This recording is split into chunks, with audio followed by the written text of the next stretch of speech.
Miles and miles of yellow sand, treeless mountain ridges, and scorching hot sun over your head. And suddenly, something you'd never expect to come across in a barren desert. A small group of overexcited people. They're as happy as you would be if you'd won a lottery. They've just found an ancient tomb, once flooded with its walls in bad shape. But the stuff they discovered inside proves that this is the burial site of one of Egypt's most mysterious pharaohs. Historians have been hunting for his tomb for years, but no one expected it to hide ancient treasures. Fast forward. After careful examination of the site, Egyptian officials have announced the discovery of the tomb of King Thutmose II. It's the last missing tomb from Egypt's 18th dynasty. And this is also the first royal tomb found since King Tutankhamun's was discovered in 1922, in more than 100 years. A team of Egyptian and British archaeologists found the tomb in the Theban Mountains area, west of Luxor, near the famous Valley of the Kings. Before this, the site was only known as Tomb C4, but during their excavation, the team found clear evidence proving it belonged to King Thutmose II. Archaeologists actually found the entrance and main tunnel leading to the tomb in 2022. But at first, they thought it belonged to a queen because it was near the graves of Thutmose III's wives. It was also close to Queen Hatshepsut's tomb. Originally, it was prepared for her when she was just a royal wife. But everything changed when she became pharaoh. But we'll talk about this twist of fate a little later. But soon they realized that their discovery was much more significant. They found alabaster jars with Thutmose II's name and the words "deceased king" written on them. That's when they realized that the tomb was actually his final resting place. Sadly, Thutmose II's tomb has seen better days. According to the head of Egypt's antiquities sector and the leader of the Egyptian excavation team, the tomb suffered major damage from ancient floods not long after the pharaoh's death. Water swept through the burial chamber, likely destroying or displacing many of the original artifacts. Much of what had been once inside the tomb was moved elsewhere in an attempt to salvage it. The researchers found out that the tomb had a basic design, with an entrance, a sloping main corridor, and a burial chamber. The corridor was coated in white plaster and rose about 4.5 feet above the floor of the burial chamber. A large staircase and a very large descending corridor of the tomb indicated its grandeur. It took the team a long time to navigate through, though, as the tomb was blocked by flood debris and collapsed ceilings. Only after crawling through a 32-foot passageway with a small 16-inch gap at the top, the worst nightmare for those of us with claustrophobia, were they able to reach the burial chamber. There, they were in for another surprise. They cleared the debris, expecting to find the crushed remains of a burial beneath. But the tomb turned out to be completely empty, and it was not due to robbery. It had been deliberately emptied.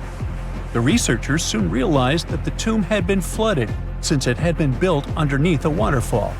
It happened just a few years after the king's burial, so the contents of the tomb were moved to another location. That's why there was a second corridor in the tomb. It was most likely made to help remove King Thutmose II's body from his flooded tomb.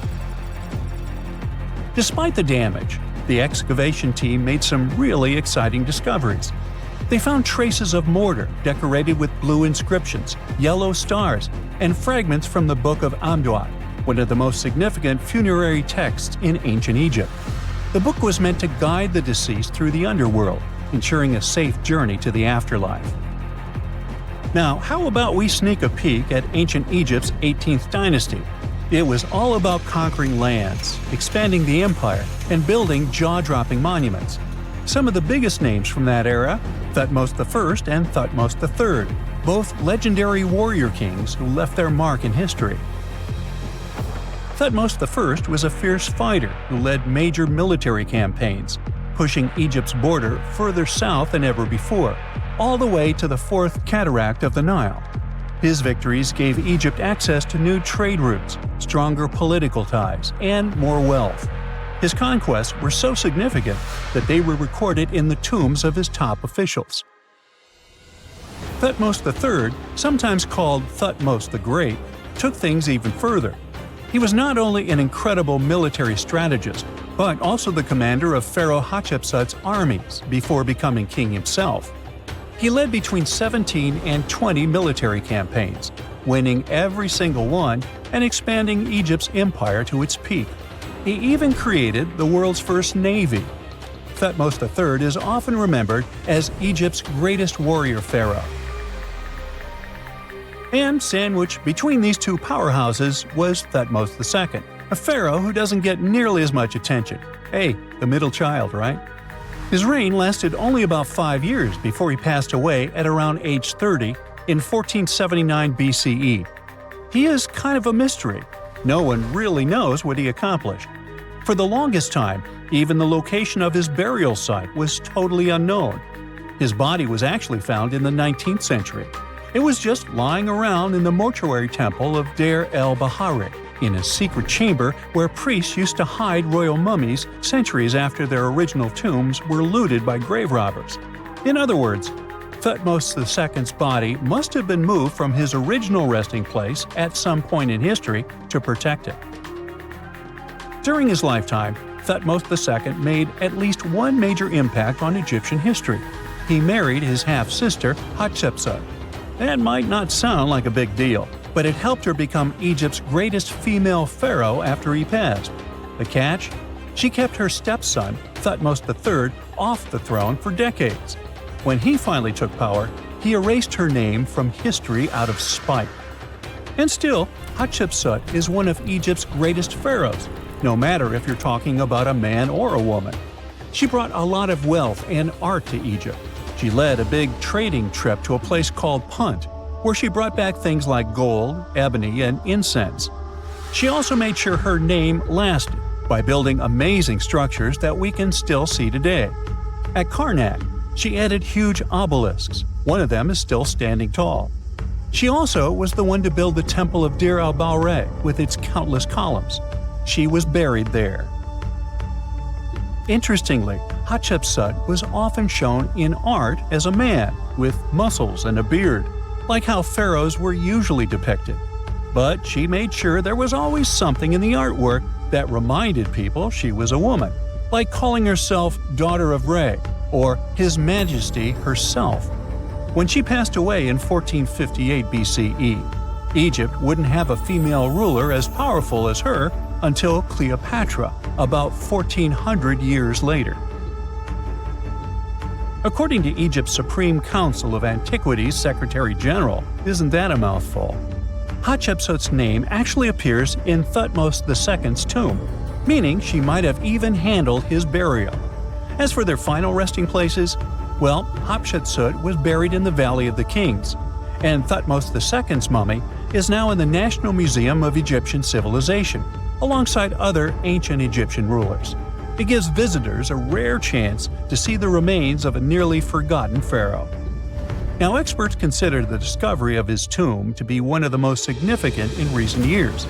The artifacts found there add important details to our understanding of the history of the region and Thutmose II's rule. And even though the tomb's design is fairly simple and follows the same architectural style preferred by later Egyptian rulers, its historical importance is undeniable. In any case, the mission isn't over yet. Archaeologists are now focusing on solving another mystery. Where did the rest of the tomb's contents end up? The team is determined to continue their search. Who knows what other secrets they will uncover that have remained hidden beneath the sands for thousands of years. Egyptologists have been digging around every inch of the Great Pyramid for ages. Yet somehow, they overlooked this stunning pink granite bathtub buried a few miles next to it. And here's the deal. This mysterious oval tube lying next to the Khufu pyramid for years may provide evidence that the Egyptians built the pyramids not only for monumental purposes, but also to generate electricity, experimenting with it long before Alessandro Volta and Thomas Edison. The Giza Plateau is famous for its three pyramids, Khufu, Khafre, and Menkaure. But there are also two smaller foundations next to them. the unfinished North Pyramid of Zayat el-Aryan, and the Layer Pyramid. Some researchers say these buildings were never finished, while others think they were destroyed for more mysterious reasons. One of these reasons might have to do with the original usage of the Giza pyramids, the idea that they were used as an electricity generator. To connect these dots, we need to go back to the beginning of the 20th century. That's when an Italian architect and Egyptologist named Alessandro Barsanti decided to examine the Zayat el-Aryan pyramid. Near the site, he noticed something unusual: scattered granite fragments. To a casual passerby, these might have seemed insignificant, but Barsanti recognized the signs. You see, ancient Egyptians often used sites to prepare stones before transporting them to their final destinations. The fact that there was granite on the ground intrigued him. Granite was a more expensive material than the limestone typically used for pyramids, which suggested that it might have been intended for an important and possibly hidden structure. At a depth of 68 feet, they encountered a huge pink granite block. He kept going with the excavations, and they revealed ancient inscriptions carved into the stones. They sent the drawing to experts, but no one could decipher what they meant. Were they instruction sets to something? That's when Barsanti made his biggest discovery. He found an oval-shaped vat carved from pink granite and polished to a mirror-like finish. The thing is, the vat had been carefully sealed.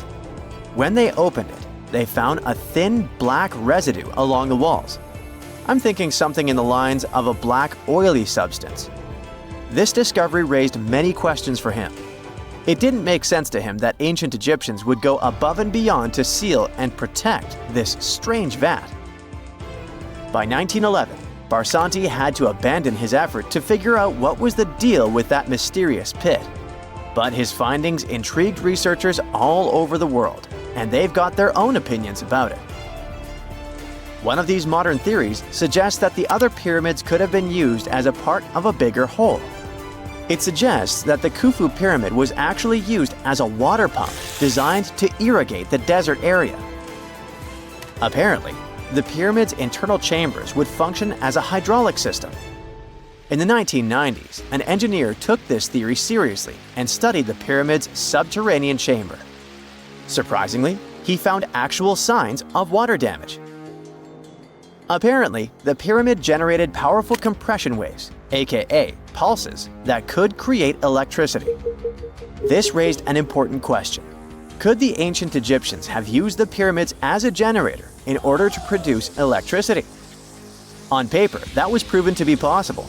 But hey, agreeing on the original use of the pyramids is probably one of the most difficult things in the world. So, we're still not 100% sure about this. Apart from that, Egypt is a playground for important discoveries regarding humanity's past. I mean, scientists have just discovered what looks like a cosmic command center, similar to that room from the Doctor Strange movies. They discovered an L-shaped astronomical observatory, measuring around 9,000 square feet, dating back to the 6th century BCE. Definitely the first and largest of its kind from that era. The mud brick structure housed tools used for calculating dates related to ancient Egyptian rites, royal coronations, and agricultural plans. This observatory is located in the archaeological site known as the Temple of Phuto, just 50 miles east of Alexandria. It's pretty impressive. The structure was designed so that you'd get inside the room through an east-facing entrance. This way, you'd get to see the sunrise. Once inside, you'd find a pretty huge shadow clock, used to tell time by tracking the movement of shadows inside the room. This variant of a sundial clock was nearly 16 feet long. That was quite an exciting discovery. Another interesting one was that scientists and Egyptologists have discovered the first ever pregnant mummy. Now, even if we know quite a lot about mummification processes, we keep making discoveries that open new doors into the lives of ancient Egyptians. It took so long for someone to find out this mummy was expecting at the time she was embalmed because she was placed in a male's coffin. More specifically, a male priest. Historians say that during the 19th century, a lot of traders mixed coffins up in order to sell them. Yes, that means they opened them and switched mummies to please their buyers. It was a complete surprise because they were hoping to study more about ancient health issues when they opened this coffin up. But they had another special research on their hands: prenatal practices in ancient Egypt. This mummified woman, who lived about 2,000 years ago, was from 20 to 30 years old when she passed away. She was found in Thebes, and her remains were incredibly well preserved. You see, mummification recipes varied across Egypt. In this woman's case, researchers could tell she was a member of the high society since she was buried with special amulets. But since mummification methodologies differed so much between cities and time periods, they still have to dig further to understand why she was embalmed along with her baby. Speaking of mummies, scientists were digging up a final resting place in Saqqara, also in Egypt, and they unearthed two embalming workshops. One was for humans and the other for sacred animals. Apparently, the workshops date back to about 2,400 years ago. They were equipped with stone beds, clay pots, and ritual vessels. Everything you needed to mummify. But that's not all. Archaeologists also stumbled upon cheese stored in jars behind tombs that were over 3,000 years old. Yep, cheese. This shows that the ancient Egyptians were pretty savvy when it came to preserving food, too. They knew how to store stuff for the long haul, not just the mummies. It really shows how they applied their preservation skills to both food and bodies, giving us a glimpse into their impressive technological know-how. Scientists have also found one of Egypt's oldest complete mummies, and to their surprise, it was completely covered in gold. You see, Egyptian mummies covered in gold are already a rare thing, but they weren't expecting it to be the oldest one ever found. The mummy was quite well preserved, and they could identify that it was the remains of a wealthy man called Hekashepes. Many symbols show that he was important and wealthy, like the band he wore on his head and the bracelet on his chest. He was also dressed in a tunic wrapped with a belt, which was a way to preserve the good appearance of a person after they passed away. To reveal it, they had to open the final resting place with mortar. Basically, it was like they were opening a time machine, just as the ancient Egyptians did 4,300 years ago. If you think about it, it's almost like entering a time capsule. Enough about mummies. Scientists also found something very exciting hovering above the pyramids. They had to use a fancy top-notch radar known as LARIT, aka Low Altitude Long Range Ionospheric Radar, which can see these invisible waves far away into the sky. LARIT helped them discover giant plasma bubbles floating in the air above the pyramids. These bubbles are called plasma bubbles, and they wreak havoc on modern technologies. I mean, they can disrupt GPS and phone signals for hundreds of kilometers in diameter from where they're located. These bubbles are massive, sometimes as big as cities, and they're caused by the sudden depletion of charged particles in the ionosphere. So, instead of spreading out evenly throughout the ionosphere, they stick together in this wave-like form. This was a pretty important discovery because it can help scientists understand how to prevent these waves from messing with our technology. Something strange is lurking beneath the sands of Giza, and scientists have no idea what it is. Archaeologists just found a hidden structure near the Great Pyramid using advanced ground scanning technology. What's inside? Nobody knows, but excavations are already underway. The Great Pyramid of Giza is one of the most famous monuments on Earth, but it doesn't stand alone. It's surrounded by an ancient necropolis, a massive royal graveyard filled with tombs and monuments. They belong to pharaohs, nobles, and other high-ranking officials. Most of these tombs are above the ground. They're called mastabas, rectangular, flat-roofed tombs built from limestone or mud brick, and they've been studied for decades. But from old movies, we know that these weren't simple graves. They have deep vertical shafts leading to underground burial chambers, where the past was sealed away for eternity. And recently, Archaeologists found one curious empty space in the cemetery, a completely unexplored patch of ground. No mastabas, no visible ruins, nada. For years they ignored it, but between 2021 and 2023, they decided to investigate. They didn't dig though. Instead, they used a technology that kind of acts like X-rays for the ground. These radars let scientists see the secrets hidden there. And there was something hidden beneath the sand, something deliberately buried and forgotten. A two-part underground structure. One part was shallow and L-shaped. It's about 33 feet long and buried just 6.5 feet deep. But below that, a deeper, more mysterious anomaly, a structure completely different from anything else in the area.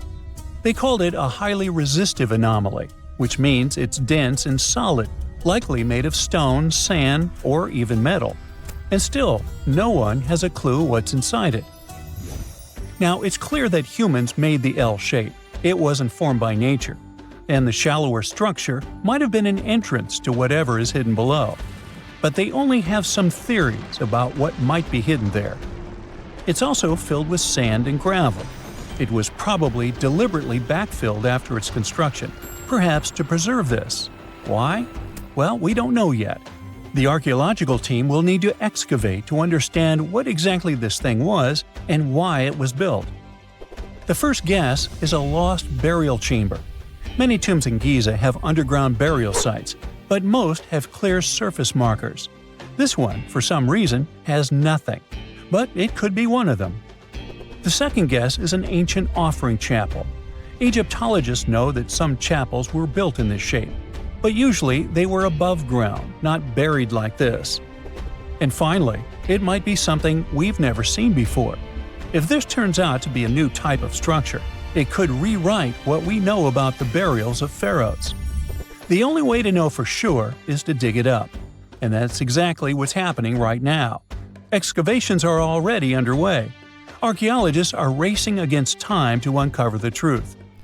But there's a real danger there too.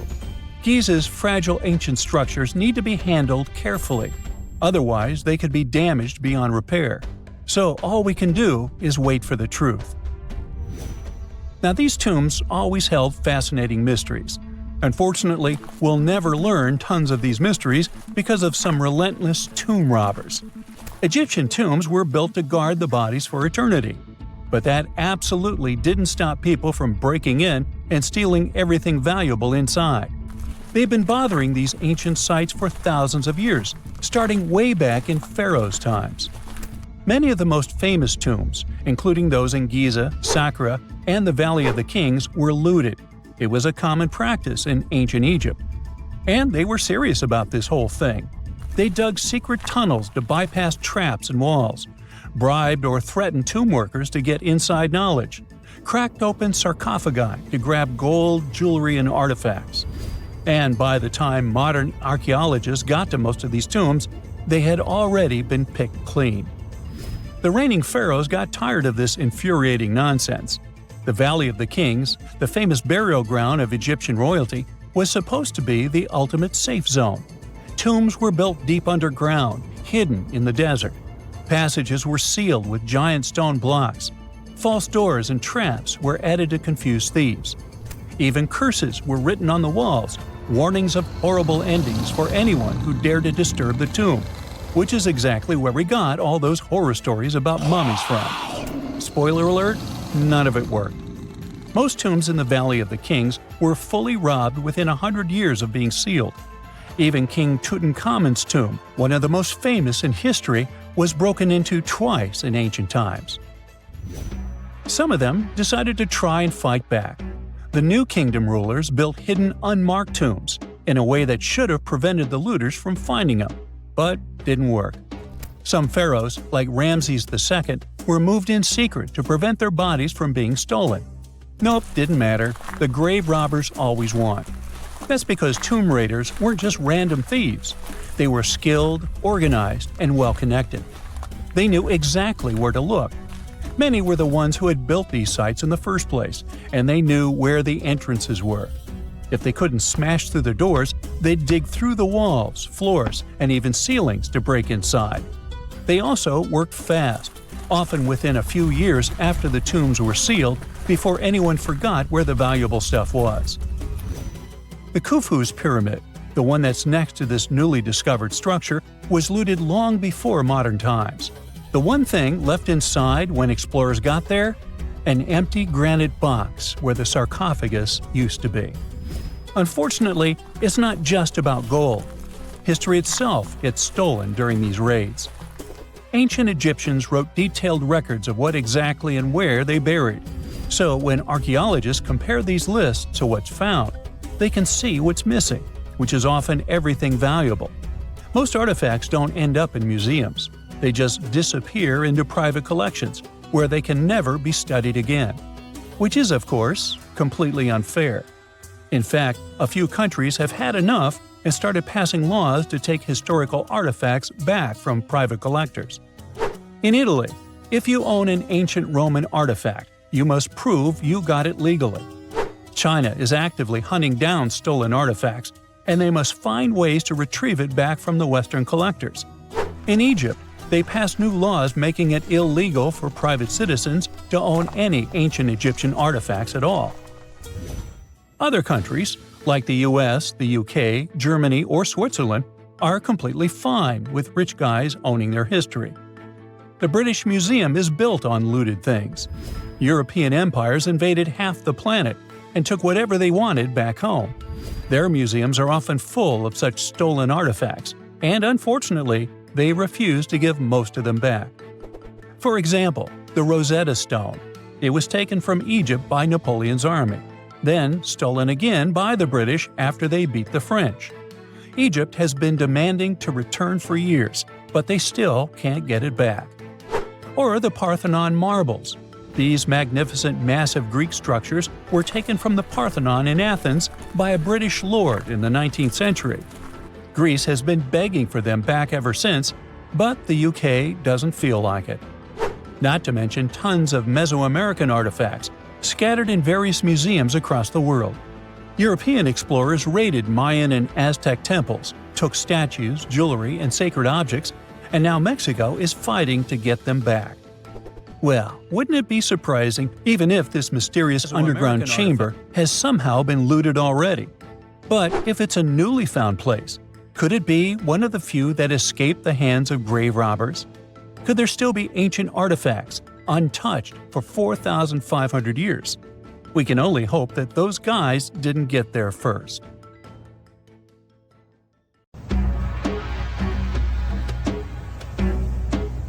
This is not a dune set. This is a very real desert in Niger. Jado was probably built by the nomadic Sao people and is filled with ksars, which are fortified houses made of salt and clay, with giant walls and secret passages. Located deep in the desert, it was once a vital stop for trans-Saharan caravans, but is now a hotspot for smugglers and bandits. The site has been off-limits since 2002 due to its dangers. The origin of the ksars remain a mystery. No archaeological studies have been conducted, leaving many questions unanswered. Even today, shifting sands reveal and conceal parts of these ancient ruins, fueling local speculation about what might still be hidden beneath the desert. Speaking of connective tunnels, scientists were blown away by the discovery of lava tubes in Saudi Arabia. These underground passages form when molten lava cools down. Researchers believe that ancient nomadic groups may have utilized these tunnels to survive the super harsh desert climates. While excavating the tunnels, archaeologists uncovered artifacts, rock art, and skeletal remains. The art and animal bones show that the people who used the tunnels were probably sheep and goat herders. They're still piecing together whether these groups lived in the tunnels for extended periods or just used them as temporary shelters. The Great Pyramid of Giza has been standing for thousands of years, but it's still hiding secrets. Using special scanning technology, scientists found two hidden structures under an ancient burial ground. The first is a shallow L-shaped structure, and below it is a much larger space that could be a final resting place or a chamber.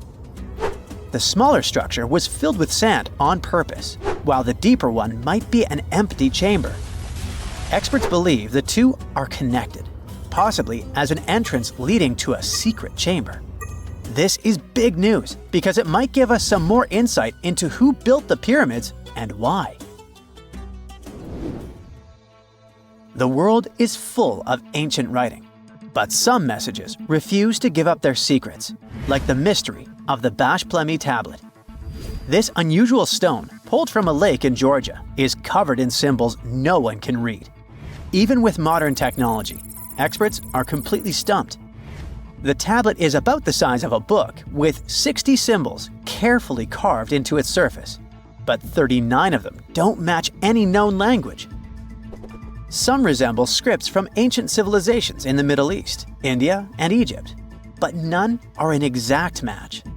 To make things even trickier, part of the tablet is broken off, meaning a piece of the puzzle is missing forever.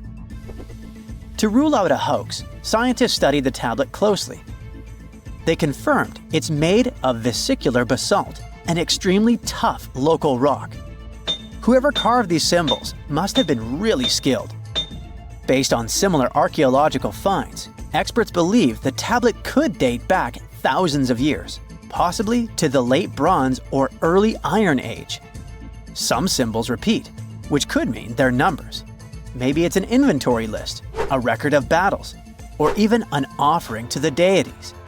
Until someone cracks the code, the Bashplemi tablet remains an unsolved mystery from the depths of history. Experts are still stumped with what this Minoan disc might mean.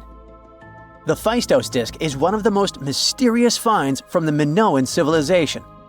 This 6-inch clay object, discovered in 1908, has strange spiral markings that no one has fully decoded yet. The disc has 241 symbols on both sides, showing everything from people and animals to tools and plants. Experts have come up with many theories about what the symbols mean. Some think it's an early form of Greek. Others suggest it's a prayer or a hymn. And some even believe it could be a letter from a king in Anatolia to a Greek ruler. Let's see who will be the first to figure this out. It's always a fun day at an archaeologist's office when they find something as big as a 2,000-year-old marble head.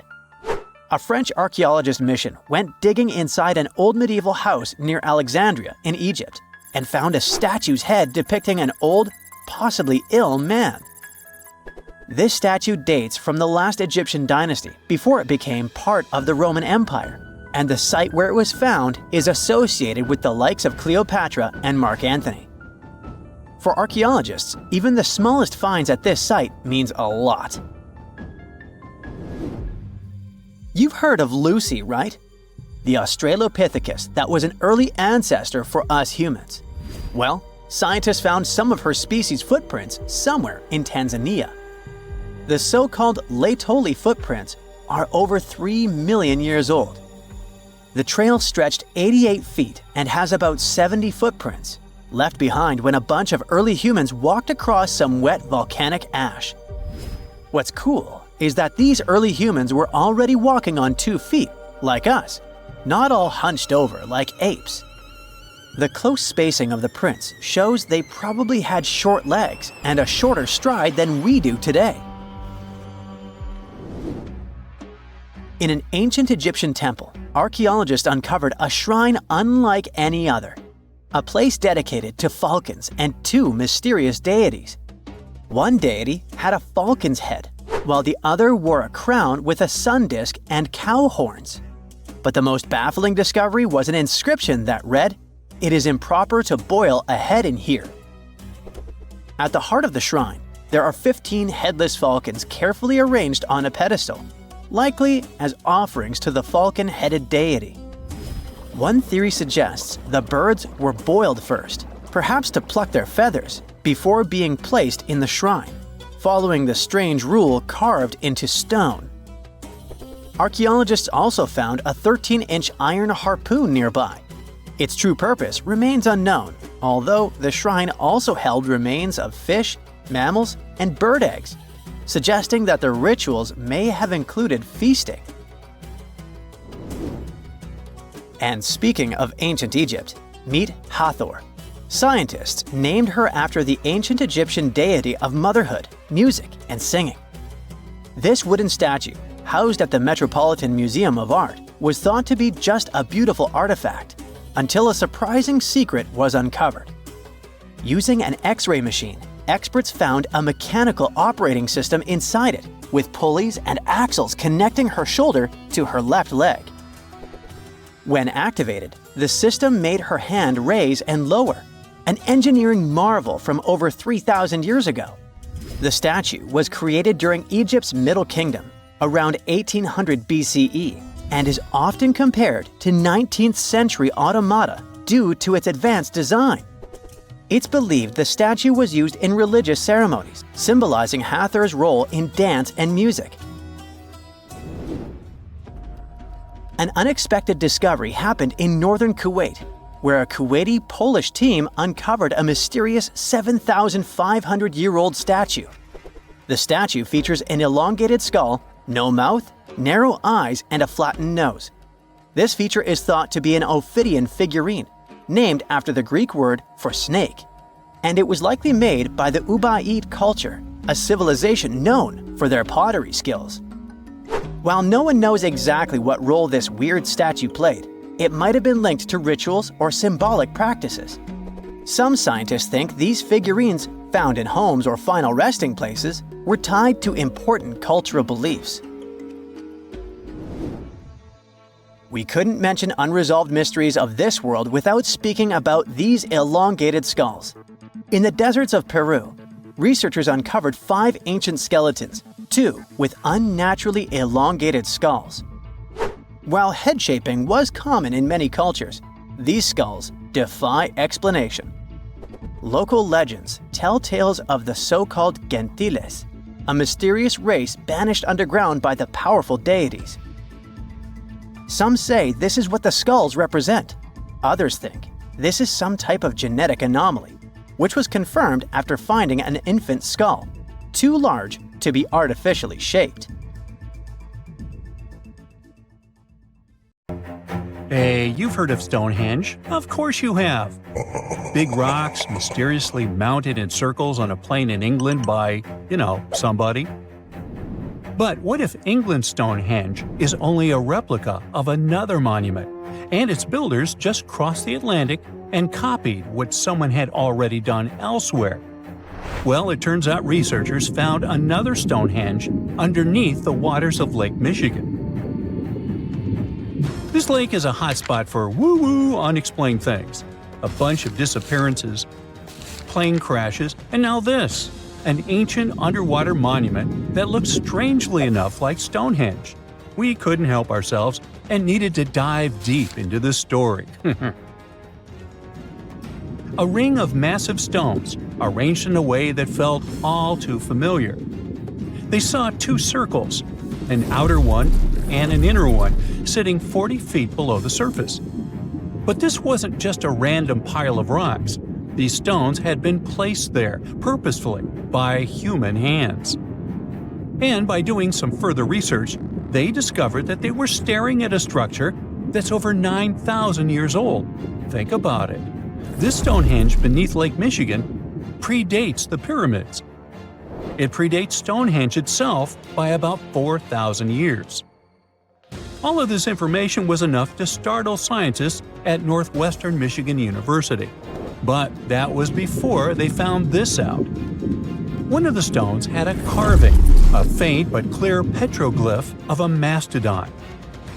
Mastodons kind of look like the ancestors to our modern-day elephants, but they have been extinct on planet Earth since 10,000 years ago.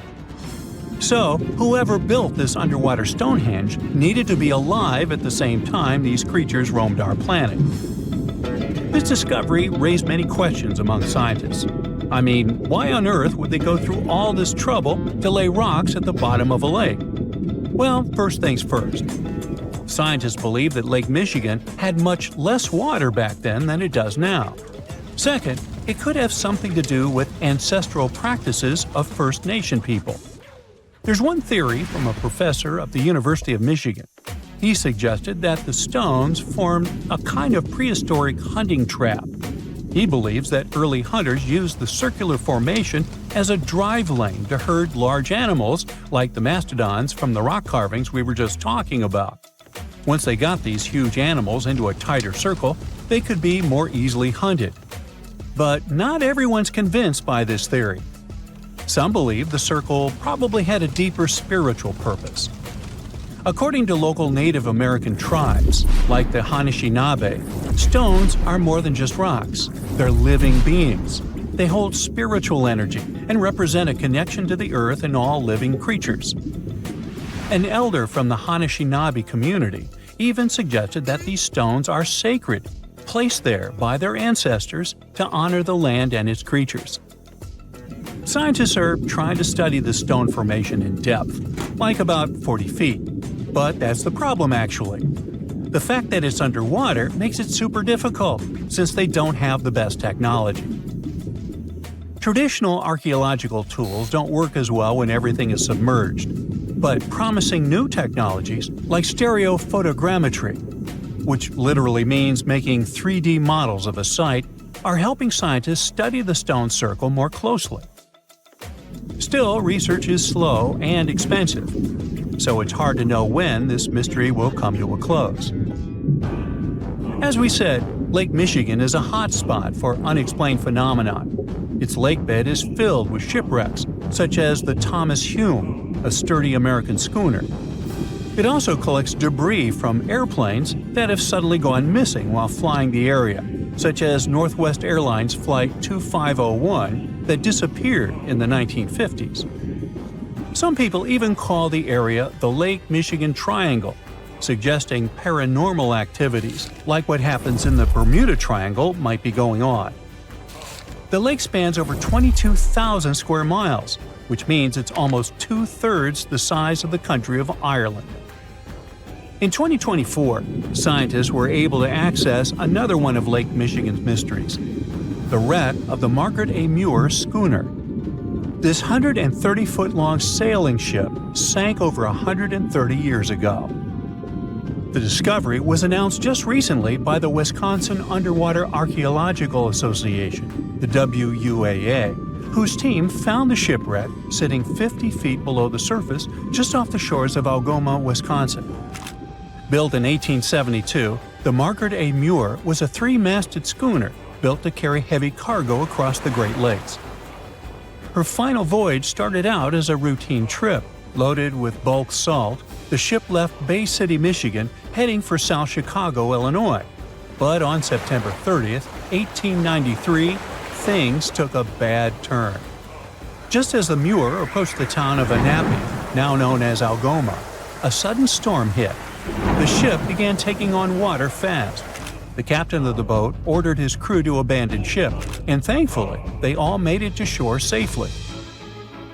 For more than a century, the wreck sat undisturbed on the lakebed, its location a mystery. But thanks to a combination of historical research and high-resolution sonar, WUAA searchers finally found her in May of last year.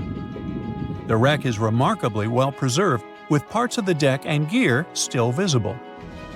Well, just a few lakes over to the left, researchers uncovered another impressive thing. At the bottom of Lake Mendota, near Madison, Wisconsin, researchers found 11 ancient canoes. They believe the oldest of the canoes dates all the way back to 2500 BCE. Now, if you don't get why that's important, it's because you're thinking with today's head. If in a classic Midwest highway you see a bunch of pickups, then back in the ancient days you see only canoes. They were the main mode of transportation for indigenous cultures. They were used to fish in deep waters, trade goods, and travel long distances. The reason why scientists were so excited with its discovery is because they had never found any proof of what canoes were being used for in this region back then. And to understand the local cultures that inhabited the area during this time period, they needed to have some information on that. This exciting discovery was announced by the Wisconsin Historical Society in May 2024. The first canoe, which they believe is around 1,200 years old, was pulled from the lake in 2021. Then a second one was dug up in 2022. And now divers have found at least 11 more canoes along what would have been an ancient shoreline, long since submerged. One theory is that these canoes were intentionally sunk to keep them from freezing or warping in winter. It's possible people stored them in the same spot for generations. Or maybe this is just a small part of a much bigger settlement. Historians do believe there could be an ancient village hidden under the water of the lake. Divers have already found stone tools, like net sinkers used for fishing, but the village itself hasn't been located yet. Truth is, while the Great Lakes often steal all the thunder, scientists point out that smaller lakes like Mendota have stories too. The Wisconsin Historical Society is working closely with Native nations to piece together more about the lake's history. You'll need to believe me when I say there is a third Stonehenge, all the way under the waters of Lake Constance, Switzerland. I mean, think of it like Stonehenge's cousin. Archaeologists began to discover this back in 2015, when they found a line of 170 man-made stone cairns under the lake. Scientists say this was most likely the work of several villages, and that the cairn site was probably used for some collective purpose because, well, the formations are huge. Some of them are several dozen feet wide, and they can build up to 6 feet. The most amazing discovery so far is that the site dates back to around 5,500 years ago. So around the time the original Stonehenge was being built. Some of the facts that link them together are their construction dates, as well as the distinct characteristic of stone monuments built in a circular format. Scientists don't know much about this site yet, but hey, I see a pattern manifested all over the world, don't you? They found the tomb of a royal doctor who lived over 4,000 years ago, a man who held Pharaoh's lives in his hands. This man knew secrets that only deities and kings were allowed to hear. And yet, when they opened his tomb in 2024, there was no body, just vivid paintings, untouched by time, and cryptic symbols carved into stone. Who was he, and why was he buried with spells linked to a scorpion deity? The tomb was buried deep beneath the sands of Saqqara. The doctor's name was Tete Nebefu. He lived around 4,100 years ago, during one of Egypt's most mysterious turning points, right at the edge of glory and collapse. These were the final days of Egypt's Old Kingdom. The sun still glinted off freshly built pyramids, but the shadows were already creeping in. The pharaoh, Pepi II, had ruled longer than anyone before him, 90 years. But by the end of his reign, the country was cracking. The power was slipping, the regional leaders were rising, and the Nile floods grew unpredictable. In this shaky period, the mysterious doctor thrived. His tomb was discovered by a Swiss-French archaeological team in the shadows of old pyramids. The weirdest part was that when they uncovered his burial chamber, they found no body, no golden treasures either. Unfortunately, the tomb had been robbed long ago. But what remained was something even more fascinating: the words and images left on the walls. The paintings are still vibrant, bright colors that somehow survived all those years underground. The walls show jars, containers, strange abstract patterns, and geometric shapes. And then there are hieroglyphs, lines and lines of sacred script carved with precision, like someone had poured their soul into every curve. These inscriptions revealed who Tete Nebefu truly was. Turns out, he wasn't just any doctor. He was the conjurer of Serket. Now, Serket was the female deity of scorpions, sacred and terrifying. Egyptians believed she could stop venom, heal bites, and protect the living from toxic elements. The title, Conjurer of Serket, meant Tete Nebefu was a specialist in treating dangerous stings and bites. And if he got an entire tomb for himself, he may have been Egypt's top expert in those things, a man who healed with both medicine and magic. But that wasn't all.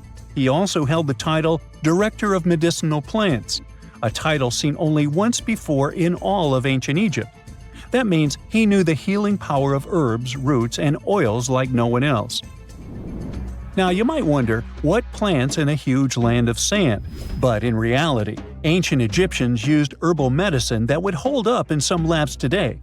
They created pills, ointments, and inhalers. Most often they chose some active ingredient, a flavor to make it easier to take, and something to deliver it into the body. Sound familiar? And yeah, they didn't have many traditional plants, so some of these ingredients were bizarre by our standards, like using crocodile dung and acacia mixed with honey. They even had formulas for anti-wrinkle creams. And apparently, our mysterious healer was also chief dentist. This title is almost never seen in ancient records. Evidence of Egyptian dentists is incredibly rare. Turns out, our ancient genius didn't just fight stings and study plants. He was also trusted with teeth and jaws, which were actually a huge problem in ancient Egypt. These people may have built wonders, but their teeth paid the price. Ancient Egyptians constantly caught grains of sand in their mouths. They often ate grit-filled bread and raw vegetables, which wore down enamel and caused a horrible condition called attrition. This led to tons of problems, including tooth loss. They had to improvise back in the day. For example, crafting the world's oldest known toothpaste from crushed rock, mint, and pepper, which ironically only made things worse for the gums. Or a toothpaste from things like eggshells, pumice, and natron, a salty mineral used for cleaning. They were also inventing mouthwashes from celery, bran, and herbs to ease the problem. Some mummies were even found with crude metal braces and gold wires attaching missing teeth. Though we're not sure if these were for the living, or was it just a nice little addition added as an afterlife gift. So, Teti Nebefu specialized in all these fields. 3 rare titles for one man. Now back in the day, he must have been admired as incredibly knowledgeable. In a world without modern science, he would have been like a sorcerer who knows how some leaf or bark could save a life. That's why archaeologists believe Teti Nebefu wasn't just any doctor. He was, most likely, the royal physician, the one who treated the pharaoh himself. We don't know for sure which king he served. Maybe it was Pepi II, and who knows, maybe that's why the guy lived so long. But if that was the case, Teti Nebefu may have lived through the final moments of the Old Kingdom, watching the Golden Age crumble from inside the palace walls. And then he was buried. The body was looted, or perhaps just lost to time. But the team says they're still studying the tomb, still uncovering the traces of this incredible man. Overall, ancient Egyptians were practicing medicine on a crazy advanced level. Some practices feel familiar even today. They had hospitals, specialists, surgeries, and many more things, even medical schools. Both men and women were allowed to be doctors. They healed with various methods and practiced surgery with actual tools, scalpels, forceps, even sutures. Some doctors treated only the eyes, others the teeth, the stomach, or even what they called the hidden diseases. They knew how to clean and dress wounds, could set broken bones using splints made of wood or reeds wrapped in linen, and even prevented infections. There were even proctologists. They also built the first prosthetics, like a wooden toe with leather straps that help people walk normally again. The oldest known prosthetic is 3,000 years old. Now, the most shocking part is how they actually even tried to remove tumors. A recent study looked at a 4,000 years old skull. It belonged to a man in his 30s. There were signs of past tumors, and around 3 of them, there were marks, surgical cuts made with a metal tool. That suggests someone attempted to remove or study them, maybe treatment, maybe an autopsy. There was another skull of a woman over 50 years old. It also showed similar signs, but with healed fractures from an earlier injury, which is amazing because her treatment might have actually been successful. Being a healer in this society meant something powerful. It meant being a priest, a scientist, and a magician all at once. To ancient Egyptians, medicine was a necessary art, and they treated it with as much reverence as they did their deities. That's because they believed that sickness could be both physical and spiritual. So a doctor could recite a spell while applying a salve, and a lot of their treatments worked. The reputation of doctors in ancient Egypt was so strong that leaders from other parts of the ancient world, like Persia, actually sought them out. Even Homer, the Greek poet, once said the Egyptians were the most skilled healers of all. Of course, their understanding of the human body wasn't perfect. For example, they thought the heart controlled thought and emotion. They also didn't know what the brain really did. But their approach, observe symptoms, diagnose, and treat, well, that's modern medicine. Sure, they prayed over the wound, but they also healed it, didn't they? Their most famous physician was Imhotep. That guy was a true polymath, an architect, priest, and a healer who became so revered he was later worshipped as a deity of medicine. Yep, a human who was so cool they turned him into a deity. He lived 2,000 years before Hippocrates, the so-called father of medicine. And yet, some people joke we should drop the Hippocratic Oath altogether and swear an Imhotepic Oath instead. These people weren't just laying the foundations of pyramids, they were laying the foundations of healthcare. If there's a question that still baffles archaeologists to this day, it's this one. How did the ancient Egyptians build those magnificent pyramids? As far as we know today, their resources were quite limited, especially in terms of tools and building materials. We still don't have a fully satisfying answer, but hey, we've got some pretty amazing theories worth considering. The leading contender among these theories involves the clever Egyptians employing a sneaky strategy. Now picture this. They constructed a slanted and curving mound made of bricks, earth, and sand encircling the pyramid to be.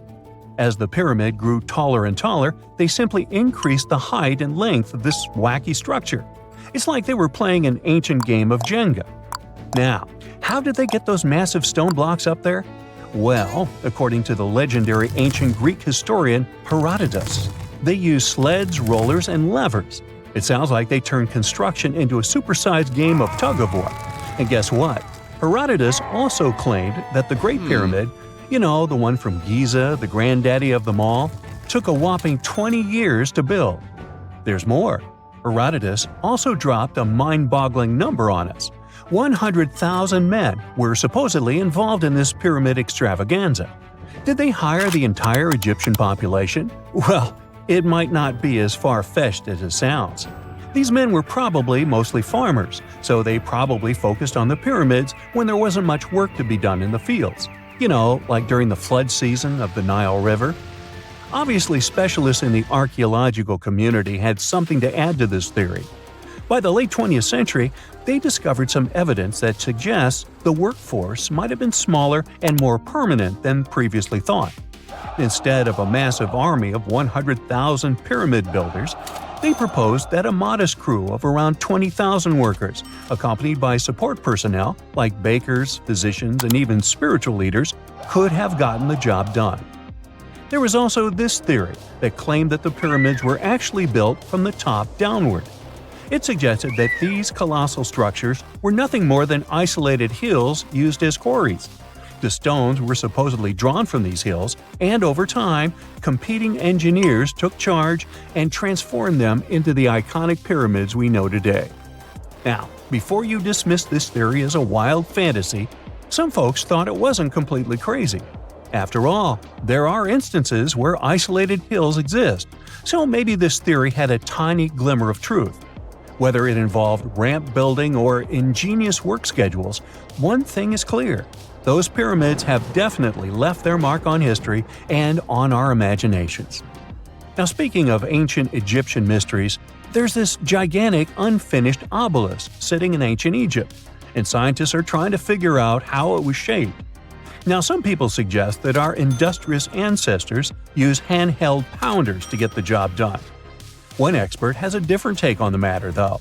He argues that if we take a closer look at the pattern left behind by the shaping tool, we'll notice something peculiar. The walls of the trenches surrounding the obelisk display a neat and even pattern, which is pretty unlikely if they were pounded away by mere mortal hands. According to this expert, those horizontal striations are usually the result of a tool that takes breaks while removing material, leaving its mark on the surface. But wait, there's more. Imagine the tool being rocked back and forth against the trench walls, clearing away the waste to keep the trench from narrowing. Well, in that case, the tool might have left some funky horizontal striations where it was pressed against the sidewall. This sounds like some fancy technology at play, don't you think? And guess what? The dynastic Egyptians probably didn't have access to that kind of know-how. Another famous Egyptologist from way back also uncovered a bunch of core drills during his adventures. Although the actual drill bits are missing, his collection houses these particular core remnants made of limestone, alabaster, and even granite. These constructions aren't the only amazing thing the ancient Egyptians left behind, though. As it turns out, the Egyptians were the genius minds behind the creation of the handheld mirror. Yeah, that little mirror you use every day to check yourself out. But here's the twist. These mirrors are like pieces of art. They were decorated with inscriptions and figures. But that's not all. The Egyptians had a serious concern with their appearance. They knew the importance of personal hygiene and looking fabulous. So, in their quest for pearly whites, they invented toothbrushes and toothpaste. Dental problems were pretty common back then, and their smiles weren't exactly all white. Dentistry wasn't their strongest suit, you see. Maybe their minds were distracted by all that pyramid building. So that doesn't mean those ancient toothpaste recipes weren't amazing. One delightful concoction included rock salt, mint, dried iris petals, and pepper. Some brave dentists in the 21st century tried it out, and it worked pretty well. Ground-up ash was also used in another recipe to create a tooth cleansing paste. Mint was missing, so that didn't do much for their breath. That's when the genius Egyptians came up with the world's first breath mints. They made tablets from heated spices like cinnamon, and they mixed it with honey. Now, let's shift gears to home decor, Egyptian style. They surely took ornamentation to the next level. While the concept of decorating furniture started in Mesopotamia, the Egyptians cranked it up a notch. They went all out with different colors of ink and even developed various weights of paper. Oh, and let's not forget about those cute little area rugs we all have in our homes today. Guess who came up with the idea? Yep, the Egyptians. They used the versatile papyrus plant to make those cozy rugs. And speaking of trends, the Egyptians loved their knickknacks. They had an assortment of small figurines in the shapes of cats, dogs, and people. These statues were made from various materials, like simple sun-dried mud to the ultimate bling of gold. It all depended on how loaded you were. The Egyptians were also all about farming, and they knew that clean water was crucial for their crops and animals. That's why they came up with some nifty inventions and techniques to make sure their land was fertile and their plants were happy. First off, they had the genius idea of using ox-drawn plows. They had two types of plows, heavy and light. The heavy plow would strut its stuff, cutting deep furrows in the soil, while the lighter plow followed behind, fluffing up the earth. But they didn't stop there. After plowing, the Egyptians would break up clumps of soil and sow the rows with seeds. To give those seeds a good old squish into the furrows, they'd march their livestock across the field, effectively closing up the furrows. But hey, all that hard work would be pointless if their seeds were as dry as the Sahara. That's where irrigation comes into play. The Egyptians were so good at it that other cultures, like the Greeks and Romans, couldn't help but copy their techniques. Now let's switch gears and talk about the marvelous architecture of ancient Egypt. These folks weren't just skilled farmers, they were also architectural maestros. They built these fancy canals to carry water to farms and villages, and boy, did they know how to make those canals look pretty. Just imagine strolling along a canal lined with ornate structures. The Pharaoh Ramesses the Great was quite the overachiever when it came to construction. One of his mind-blowing creations was the construction located at Abu Simbel. This building was designed so that twice a year, the sun would shine directly into it and illuminate the statues of Ramesses. And let's not forget about the corbelled arch. Without this architectural gem, we'd be missing out on some mind-boggling structures like the Great Pyramid. The Egyptians knew how to make things stand tall and proud, thanks to their engineering and construction wizardry. They built grand halls and inner sanctums that make your jaw drop, and some of these temples doubled as astronomical observatories. Most people know that pyramids were built as grand tombs for the pharaohs, designed to ensure they had a smooth journey to the afterlife. The Great Pyramid of Giza, for instance, was constructed for the pharaoh Khufu. But what most people don't know is that this whole pyramid building trend started right here with the step pyramid of Djoser about 4,700 years ago. This massive structure was built for Pharaoh Djoser, a ruler from Egypt's 3rd dynasty. It rises 7 layers high above the ground and stands about 200 feet tall. We think of it today as a phenomenal architectural project, but for ancient Egyptians, the step pyramid of Djoser turned out to be more like a massive experiment, a trial run, if you will, to perfect their building skills before they moved on to even more ambitious pyramids. Reaching new heights is super exciting, but the real mystery is what is going on below the ground. In this pyramid's underground labyrinth, there is a network of tunnels stretching about 3.5 miles long, and some researchers believe these tunnels might have been part of a sophisticated water system that could completely change what we think about pyramid construction. Let's talk about this massive complex located in Saqqara. Surrounding the pyramid, there's what's known as a dry moat, a continuous trench that is up to 164 feet wide and almost 2 miles long. It forms a sort of rectangular shape around the pyramid. This trench has an average depth of about 65 feet. Now, if you were to add up all the earth and rock they dug out to create this moat, it would be about 10 times the volume of the step pyramid itself.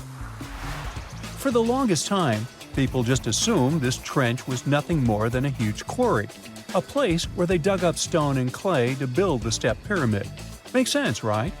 But when you take a closer look, it doesn't add up. The trench is too narrow and deep to be practical for mining, and its layout doesn't match anything we know about ancient Egyptian quarrying methods. Plus, some sections of the trench are actually covered with a rocky ceiling, which would have made it nearly impossible to use as a quarry. Another theory suggests that the dry moat had some kind of spiritual significance. Maybe it was a sacred place, where souls of nobles gathered to serve the late king in the afterlife. There are even niches in the walls that work as a hint at this spiritual function. But most researchers believe that this purpose likely developed much later, long after the complex was built for Djoser. So what was the moat really designed for? In 2020, a researcher came up with a pretty intriguing idea. It is possible that this trench was actually designed to collect and manage water, especially after heavy rainfalls. Now, that makes sense when you consider the location. The moat sits in an area that could easily have been flooded by runoff water from nearby plains. This could also explain why the trench wasn't used for new graves until much later when the climate became drier and less prone to flooding. The story becomes even more intriguing, as this trench appears to be part of a larger, more complex hydraulic system within the Djoser complex. It is like the trench has several compartments, carefully carved out of the rock and connected by tunnels. These compartments likely served as a part of a water treatment system, where water would flow from one compartment to the next, getting cleaner as it moved along. Now, here is where things start to tie into the pyramid itself. The Djoser complex has a series of underground shafts, and some researchers think that water from the moat's deep trench might have been used to power a hydraulic lift system, and this giant water-powered elevator could have been used to raise the heavy stones needed to build the pyramid. It worked like a volcano, but instead of lava, water did the heavy lifting. Imagine a big deep hole in the ground at the center of the pyramid site. Inside this hole, there was a huge wooden platform, kind of like a giant raft that could move up and down. When the workers wanted to lift a heavy stone, they would fill the hole with water. As the water rose, the wooden platform started to float up, carrying the stone with it, almost like a giant water-powered elevator. When the stone reached the right height, the workers slid it off the platform and onto the pyramid. The idea is that water from the deep trench after being cleaned and filtered, would flow into these shafts. A massive float, possibly made of wood, would then rise as the water filled the shaft, lifting the stones up to where they were needed for construction. Once the stone was in place, they'd let the water out, lowering the platform back down to the bottom, ready to lift the next stone. This fancy hydraulic lift system could have been a game changer, making the whole building process a lot faster and more efficient without using a lot of workforce. It is like the ancient Egyptians were already embracing the whole idea of work smarter, not harder. But of course, not everyone is on board with this theory. Some experts argue that the area where the step pyramid of Djoser was built couldn't have held enough water from occasional rains to maintain such a fancy hydraulic system. The main theory suggests that, in the past, there might have been some kind of lake nearby that would have filled up after a period of rain, and this lake could have supplied water to the complex's hydraulic system. But there is no mention of such a lake in any ancient Egyptian writings, so it might be more of a what-if situation than a reality. And then there's the issue of the hard work itself. Remember when I said this method could have allowed the ancient builders to raise stones with far less effort? Well, that might not be entirely true. According to some experts, just building this hydraulic device would have required a lot more heavy work than simply moving the stone blocks using good old-fashioned manpower. And let's not forget, the step pyramid of Djoser is like a baby pyramid compared to those that came later. The stones used for Djoser's pyramid weighed, on average, about 660 pounds each, which is nothing compared to the more than 2.5-ton blocks used later for the pyramid of Chephren. If this cool water lift theory gets completely ruled out, we still need to explain how this pyramid was built in the first place. To answer that, we need to rewind a bit and talk about the original plans. See, before Djoser's tomb became a pyramid, the idea was to construct a simple mastaba. This type of tomb was pretty common in earlier periods, a flat-roofed, rectangular structure with sloping sides. But after the original mastaba was finished, they decided to expand it a bit by adding more layers on top. And then they added even more layers, until the construction reached 6 distinctive steps, each one smaller than the previous. And they probably did all this by raising those heavy stones using ramps, not a water-powered elevator. There is still so much we don't know about the step pyramid of Djoser. More research is definitely needed to fully understand how this system worked, or if it even existed at all. But the idea of using water to help build the pyramid adds a whole new layer to our understanding of ancient Egyptian engineering. It's a powerful reminder of just how clever and resourceful those builders were, using the natural landscape and the power of water to create one of the most iconic monuments in history. Okay, what if I tell you that the extraterrestrials we all imagine as little green men may actually look like very normal Earthlings and chill in Europe? This is the Iberian Peninsula, and people living there are under suspicion. Ooh. Here's the reason. Somehow, parts of the most important artifacts that the Iberian civilization called Treasure of Valena are made of metal that simply can't be found on Earth, because it's metal from a meteorite. Now let's tackle this step by step. This is the artifact itself, and it's composed of 59 different objects. Bowls, bottles, and bracelets. Is there a pattern there with all those bees? In total, the find weighs around 20 pounds, of which 18 pounds are 23.5 karat gold. Now, if you're not a metal specialist, I'll clarify it for you right away. For comparison, 23 karat gold is 95.8% pure gold, so 23.5 karat is even purer. The remaining percentage goes to other metals to help add strength and durability to the precious alloy. There was also silver, iron, and amber in that set. The artifact could have been pretty straightforward, but for these two, let's call them imposters. Look at this wrought iron bracelet and this hollow hemisphere. Can you see that? Those rusty lines on the hemisphere and the overall weird color of the bracelet do stand out, since everything else is made of purest gold. This all started back in 1963, when a researcher noticed a dark leaden metal among the shiny bowls and bottles. The metal was shiny in some areas and covered with a ferrous-looking oxide that was mostly cracked. Now, just so you understand, gold does not usually act this way. Gold is one of the least reactive of all metals, so it won't even tarnish, let alone rust. To figure out where this suspicious iron came from, researchers turned to mass spectrometry, which checks out the mass-to-charge ratio of molecules. Their findings showed that the nickel in the iron is similar to that found in meteoritic iron. Simply put, the bracelet and the hemisphere are of extraterrestrial origin. Ooh. Now, the exact age of the trove is hard to determine, yet it's crucial. We need to know the exact age to see if it coincides with the start of the Iron Age in the Iberian Peninsula. If it does, then no further questions here. But if it doesn't, well, it's, at the very least, weird, if not suspicious. So there's this three-age system. It comprises the Stone Age, then the Bronze Age, and then the Iron Age. The Stone Age is of no importance here, so let's compare the Bronze and the Iron Ages. The Bronze Age began when it was realized that combining copper and tin produced a material that was more durable than either metal alone. This era was all about major upgrades in tools and weapons, but two standout inventions were writing systems and the wheel. Then came the Iron Age. This time was all about slowly bringing iron into everyday life. Iron was way easier to shape into cool designs than bronze. Now, this was a big deal because iron, especially transformed into steel, provided significant improvements in all aspects of life.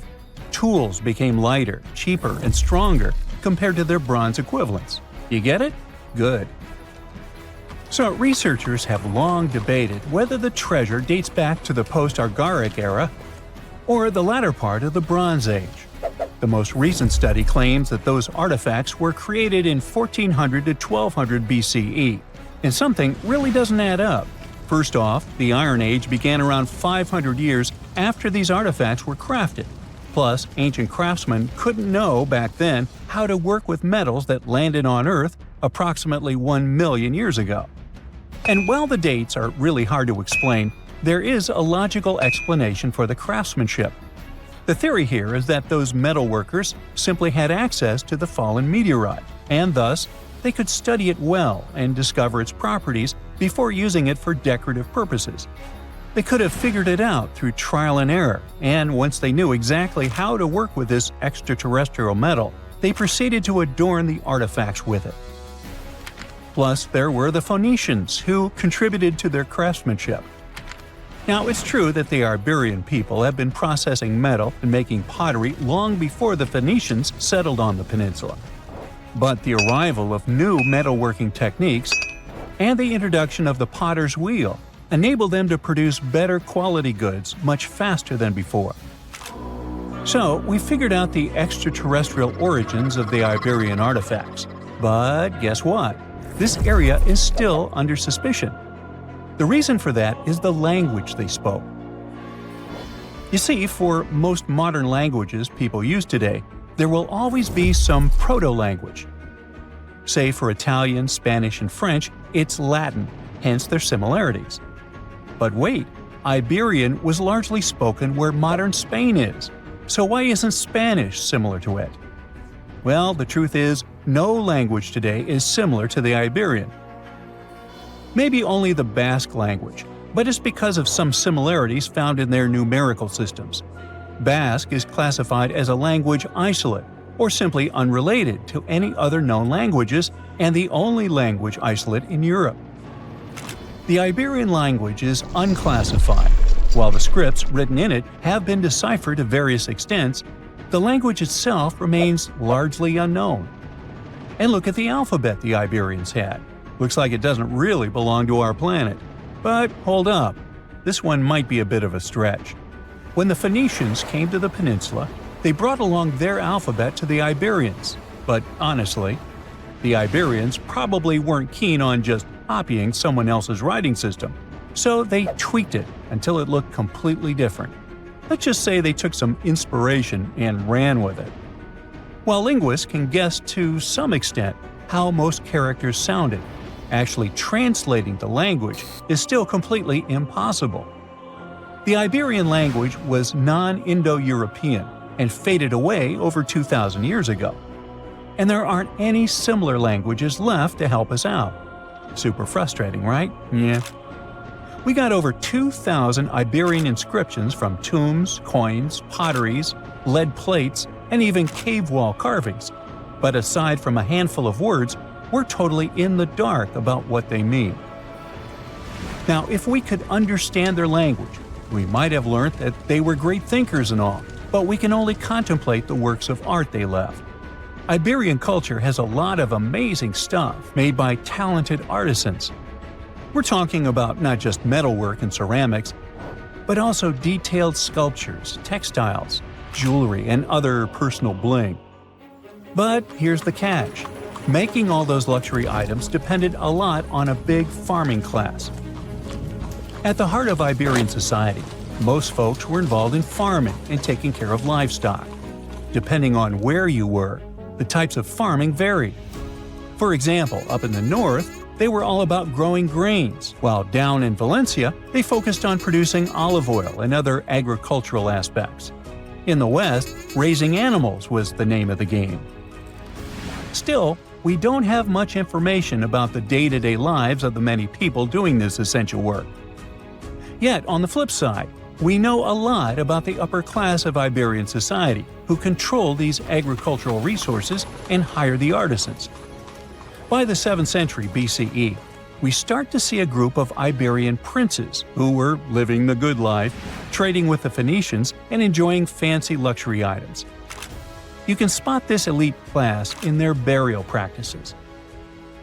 Cremation was the go-to method for funerals among the Iberians, and wealthy individuals were often found in cemeteries with all sorts of lavish goods and funerary sculptures that give us a peek into the fashion and hairstyles of the rich. Interestingly, starting in the 6th century BCE, there was a noticeable drop in the number of recognizable burials, which suggests that these elaborate funeral customs became more exclusive to a small elite. Meanwhile, the fate of the majority, farmers, artisans, soldiers, and laborers, who made up a big chunk of the population, remains a bit of a mystery. It used to be a pretty advanced civilization, but it vanished without a trace. Researchers think it could have been due to some massive earthquake, but so far, we don't know for sure. Hey, how do you feel about taking a trip back in time? We're diving into the history of the Amazon forest to unravel the mystery of its lost cities. Grab your bug spray and hop on. The Amazon forest is the world's largest rainforest. The environment there can be extremely challenging for human life. Yet, the legend goes that the Amazon has been home to sprawling settlements rich in unmeasurable wealth. Could that really be true? Or is that none other than a figment of our collective imagination? The legend of El Dorado might be the myth that started this whole thing. As European explorers began their excavations in American lands back in the 1500s, word got out of an Amazonian civilization that used to paint their leader in gold as an offering to higher powers. The legend of El Hombre Dorado, aka the Golden Man, began to quickly spread around Europe. Explorers got excited at the possibility of finding an infinite amount of gold somewhere deep within the Latin American jungle. And as you can imagine, expeditions to the continent began to multiply with each passing year. It didn't take long before explorers found this civilization. They were known as the Muisca people and were located in Colombia, near Lake Gudavia. The Muisca people had a tradition of painting their leader, aka the Zipa, from head to toe in gold. In a ceremonial gesture, the Zipa would swim into the river, spreading gold dust all over the lake. For the Muisca, this was their way of acknowledging and thanking the higher powers of the universe they believed in. When European explorers heard and witnessed this practice, they were amazed. For them, gold was used solely for commercial purposes as their main currency for trade. This made them think that the Muisca people must have stacks and stacks of gold hidden somewhere in the jungle for them to use it so abundantly. Well, that's how the legend of El Dorado was born. What was once the practice of El Hombre Dorado traveled on word of mouth until it became El Dorado, a fictional city that was most likely to hide piles of gold. The hunt for this city led Europeans to spend large amounts of money to scour the Amazon forest. Unfortunately, all of their expeditions came back empty-handed. That is, if they ever came back at all. Now, jump to the beginning of the 1900s. In England, the Royal Geographic Society, a prestigious British institution, was looking for somebody willing to travel down to Latin America to trace the border between Brazil and Bolivia. More specifically, the part of the border that is nestled deep within the Amazon rainforest. One Sir Percy Fawcett was a Latin American aficionado, and he gladly volunteered to do the job. Oh, it's important to note that the Amazon forest is virtually the size of the continental USA. It sprawls across 8 countries, including Brazil, Peru, and Bolivia. And trust me, getting around is no easy feat. The jungle is covered in dense vegetation, and in addition to that, it's home to insane predators such as anaconda snakes, panthers, crocodiles, piranhas, and so on. But despite all that, Fawcett was very successful in his mapping adventure and seemed to be wanting to come back more.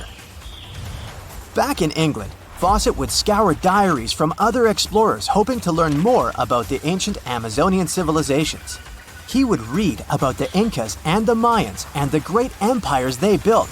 He believed that if the Incas were capable of building empires that stretched over 2 million square miles, this could mean that other Amazonian civilizations could have thrived there too. During his research, Fawcett came across a report from a 16th century explorer. The report told of a city deep within the Amazon forest that held unimaginable quantities of minerals. A town that stretched for 15 miles without any space from a house to house. This report fueled Fawcett's imagination to a new extreme.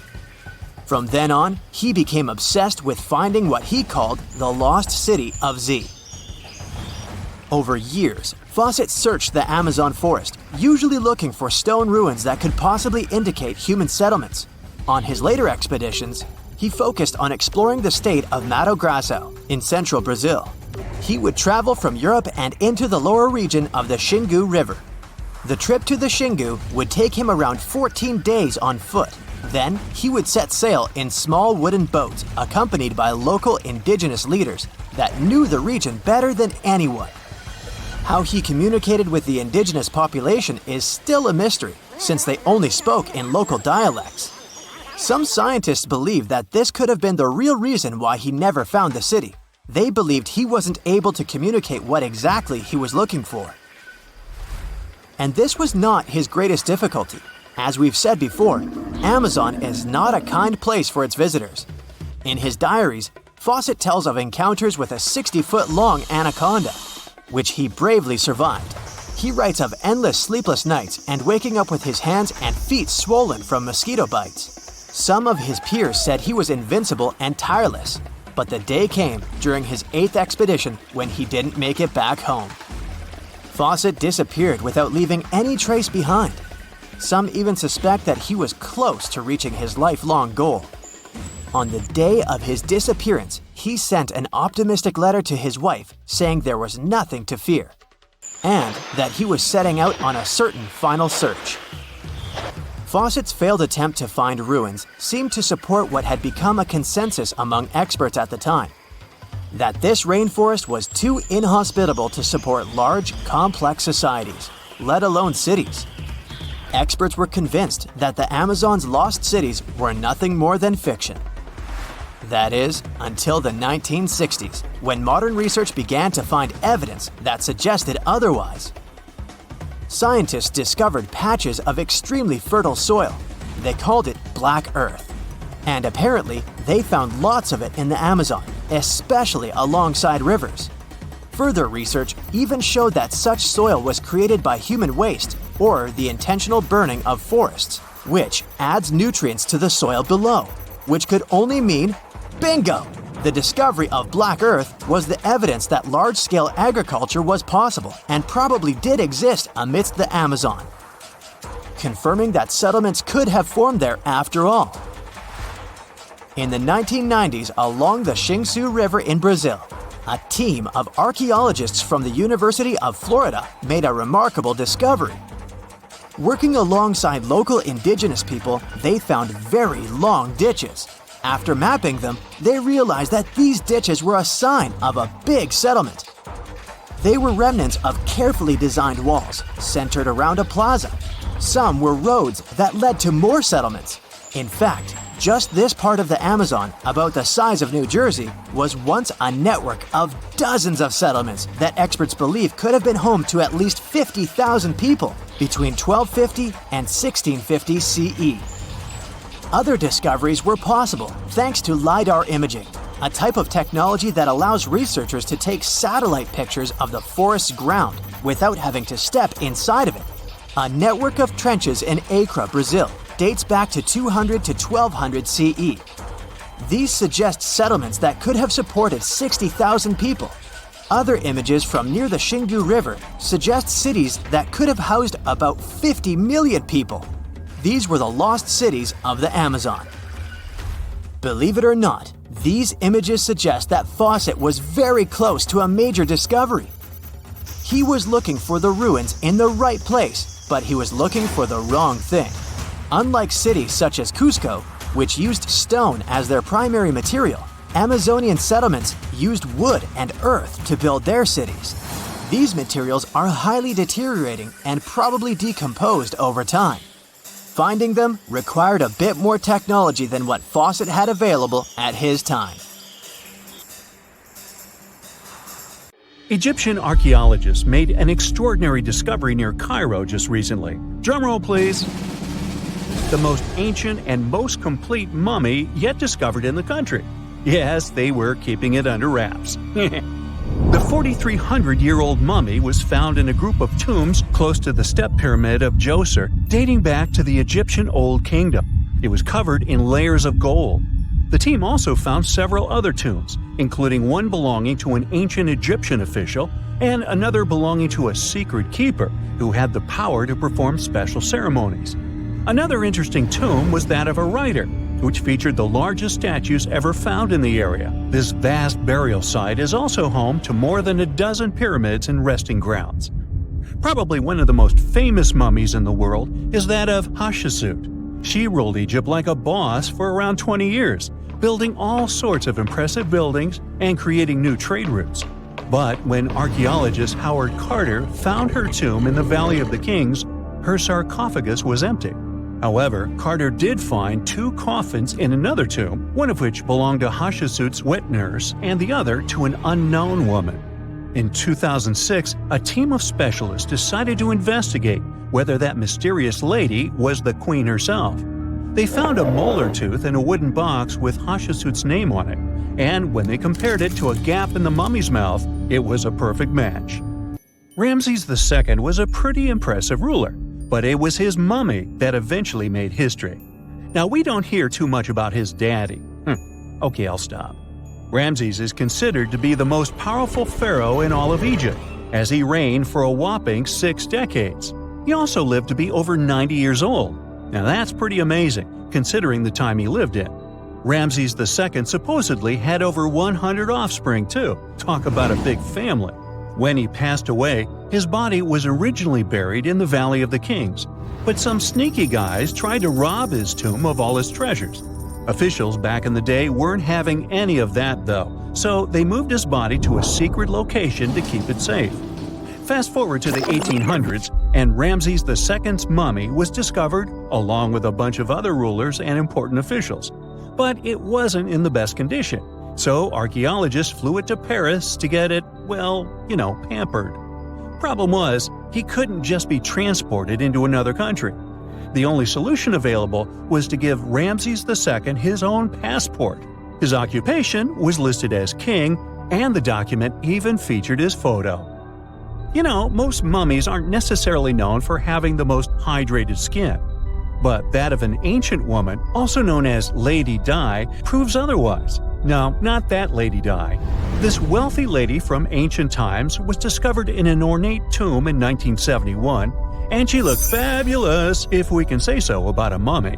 Thanks to the special conditions in her tomb, like the moisture in the environment and the lack of oxygen, her body was almost perfectly preserved. Her skin was soft, her hair was on point, and she was still flexible. The museum that now proudly displays her mummy also shows a ton of fancy items that were buried with her, like dinnerware and musical instruments. Archaeologists investigated the mummy further and discovered that she passed away from a heart attack at around 50 years old. Even though it hasn't been around for over 2,000 years, Lady Di is still making history. The mummy of Otzi the Iceman was discovered in the Alps in 1991. Austrian authorities initially thought he was a modern mountaineer because he was so well preserved. Turns out, he was actually from the Copper Age. He was found in a mountain pass over 10,000 feet above sea level. Through studying his mummy, we've learned so much about life in Copper Age Europe. For example, we know that he was a native of Central Europe and enjoyed eating meat. He also suffered from arthritis, narrowing arteries, and intestinal problems. But he likely used acupuncture and medicinal herbs to treat these conditions. And apparently, he was pretty handy with tools. He sharpened them just days before his untimely demise. Who knows if he was expecting trouble or just getting ready for some routine work. Now, King Tut and his story is most likely the one that made all mummies famous. This pharaoh passed away at the young age of 19, more than 3,000 years ago. But his mummy is still one of the most well-known in the world. When his tomb was opened in 1922, people went wild because it was still intact, unlike many other royal tombs. It had some seriously blinged-out coffins, including one made of solid gold. Not only did Tut's tomb give us a glimpse into ancient Egyptian history, but his mummy also taught us a lot about the time he lived in. DNA analysis helped identify his parents and revealed that the pharaoh had a rare bone disorder that might have made walking a bit tough. Now, Ginger is most likely one of the coolest mummies you'll ever hear about. He's like a time traveler from 5,000 years ago who's still looking fly with his golden hair and perfectly preserved nails. Ginger was discovered in Egypt and is believed to be the earliest known mummified body. Before people even knew about mummification, they used to place bodies in shallow graves in the hot, dry sand. And since the sand absorbed all the water, bacteria couldn't reproduce and the body was preserved naturally. Now, scientists are not sure if Ginger's preservation was intentional or not, but since he was buried with some pottery vessels, it's likely that whoever buried him knew some serious preservation techniques. If you want to meet Ginger in person, he's currently chilling at the British Museum. One Dutch art collector bought a statue from Asia and ended up finding a weird discovery. The statue contained a mummy hidden inside. Unfortunately, the body was too fragile to move, so they had to leave it there.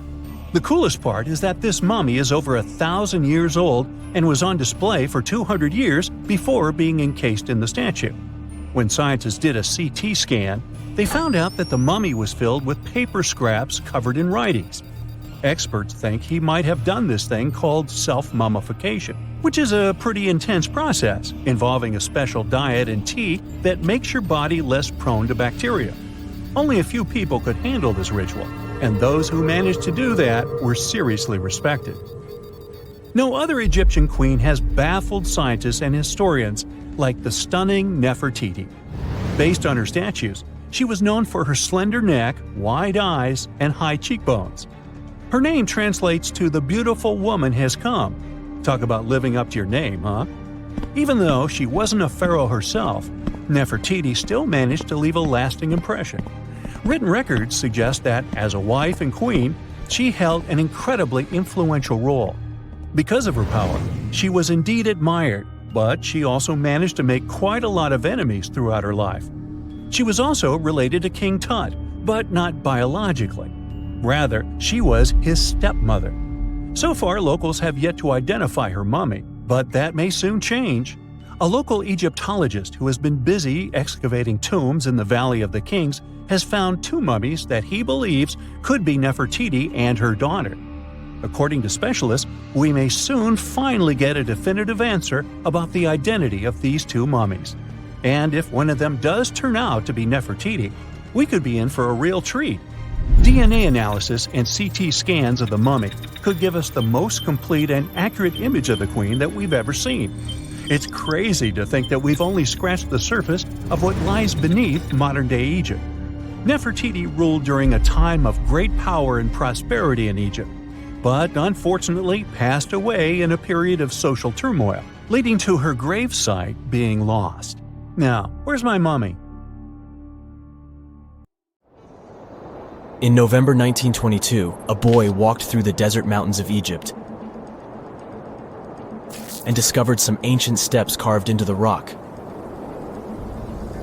Subsequently, this find became one of the world's largest and most significant archaeological discoveries.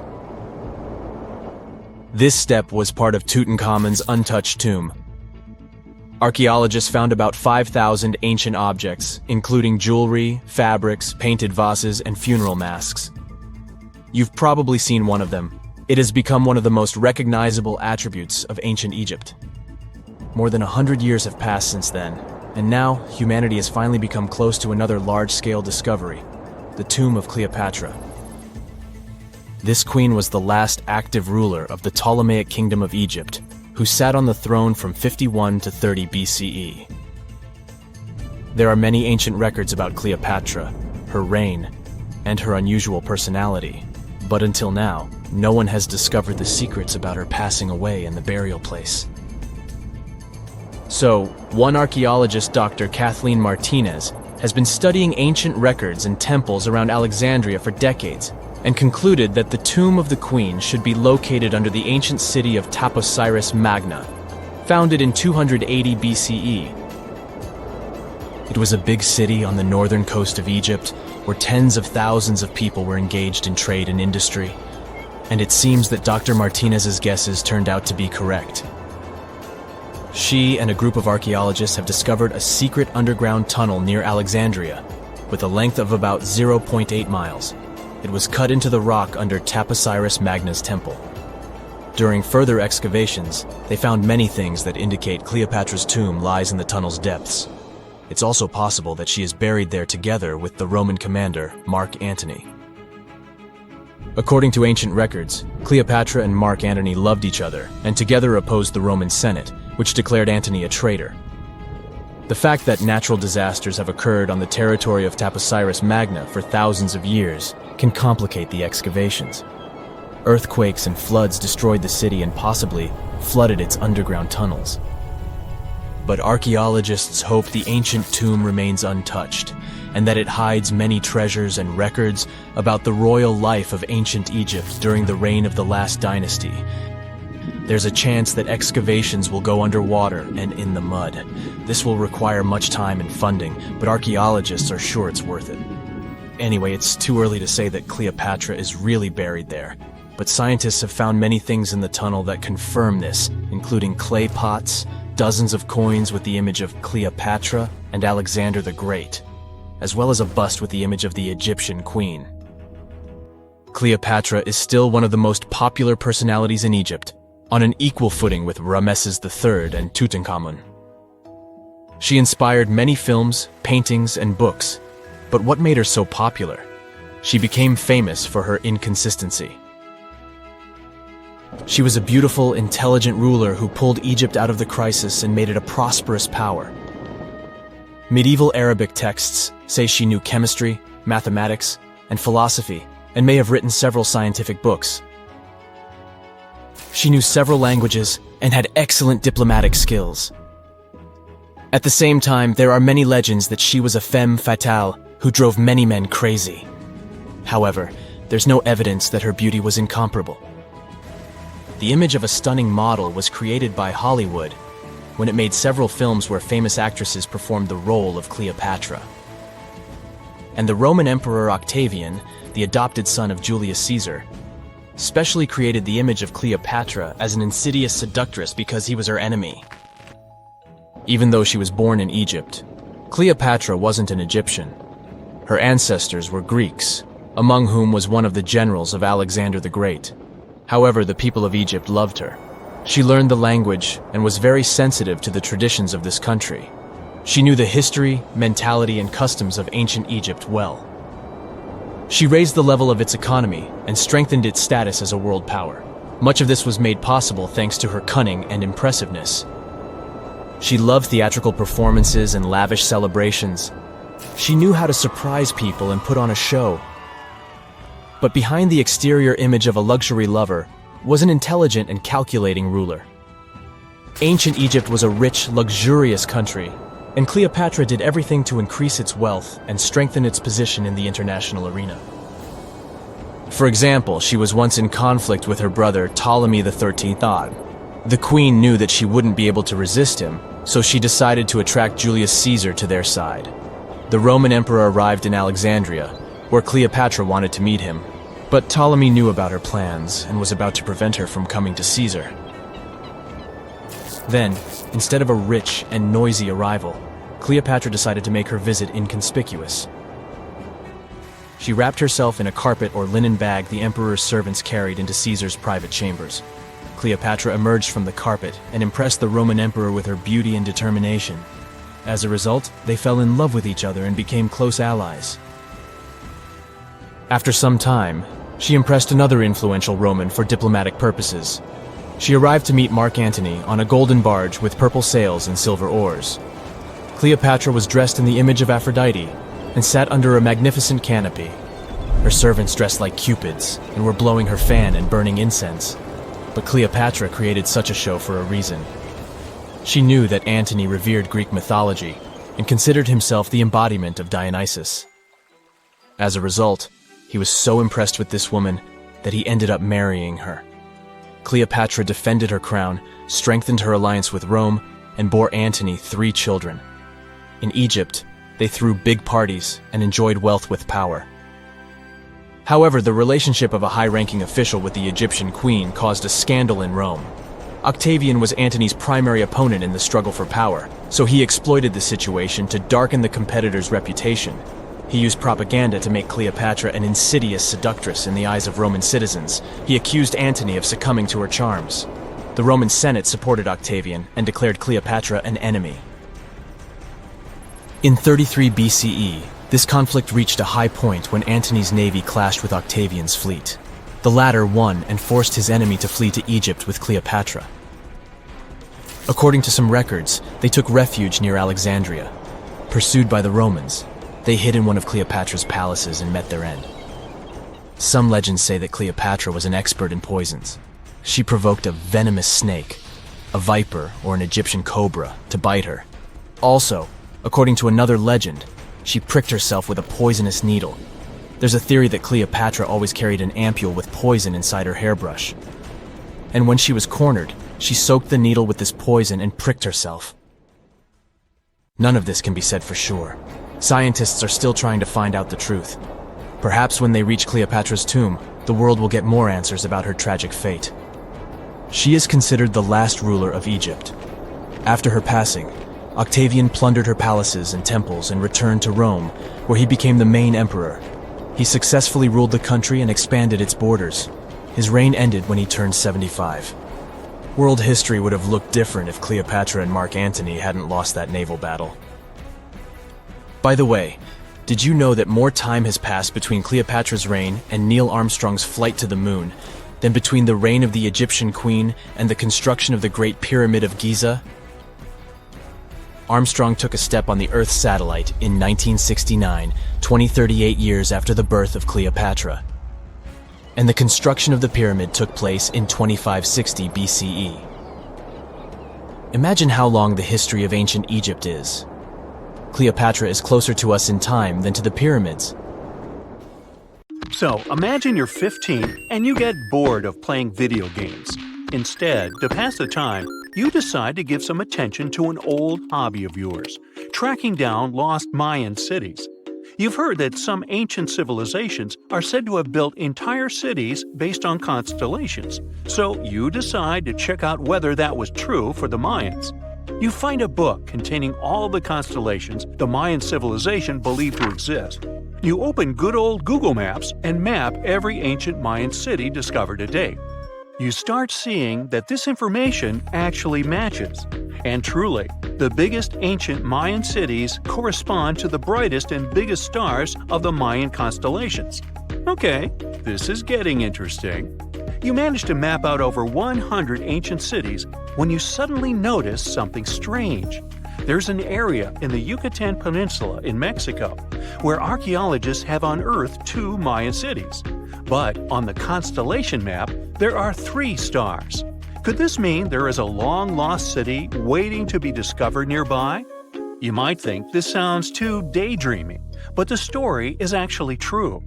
The previous account happened to a Canadian teenager named William Gaddery. The boy is known as a science genius and had even won an award for the constellation theory we presented just now.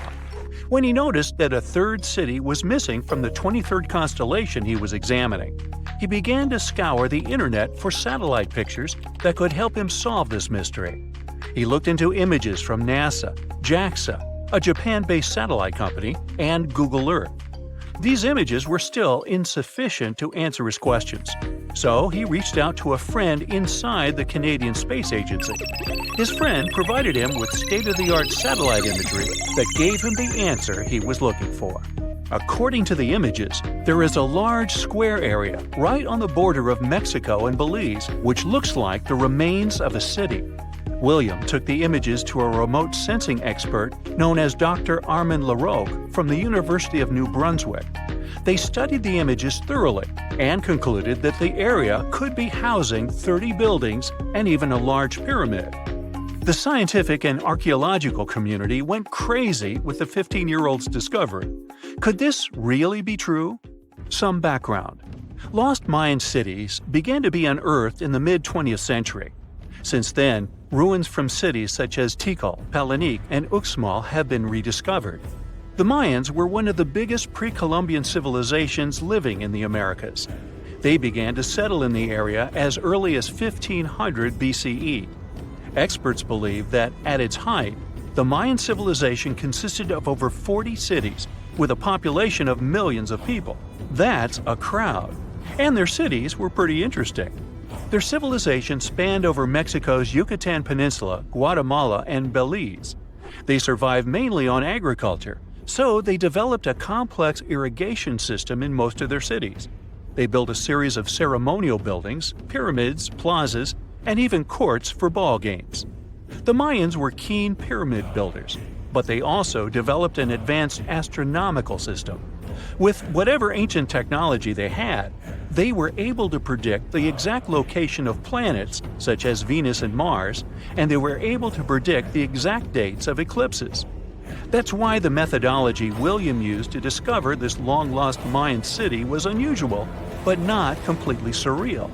The Mayans were keen astronomers, so it wouldn't be too strange that they built their major architectural feats in relation to the sky, would it? And they wouldn't be the first ones to be doing so. There is a famous fringe of Egyptology dedicated to studying how the Giza pyramids were built in perfect alignment with the Orion constellation, meaning that each pyramid was purposely built to align with one of the major stars of Orion's belt. According to William, he first had the idea to look at the Mayan constellations because he couldn't understand why the Mayans built their cities where they built them. Most major cities, such as Chichen Itza and Uxmal, aren't near any rivers or significant bodies of water.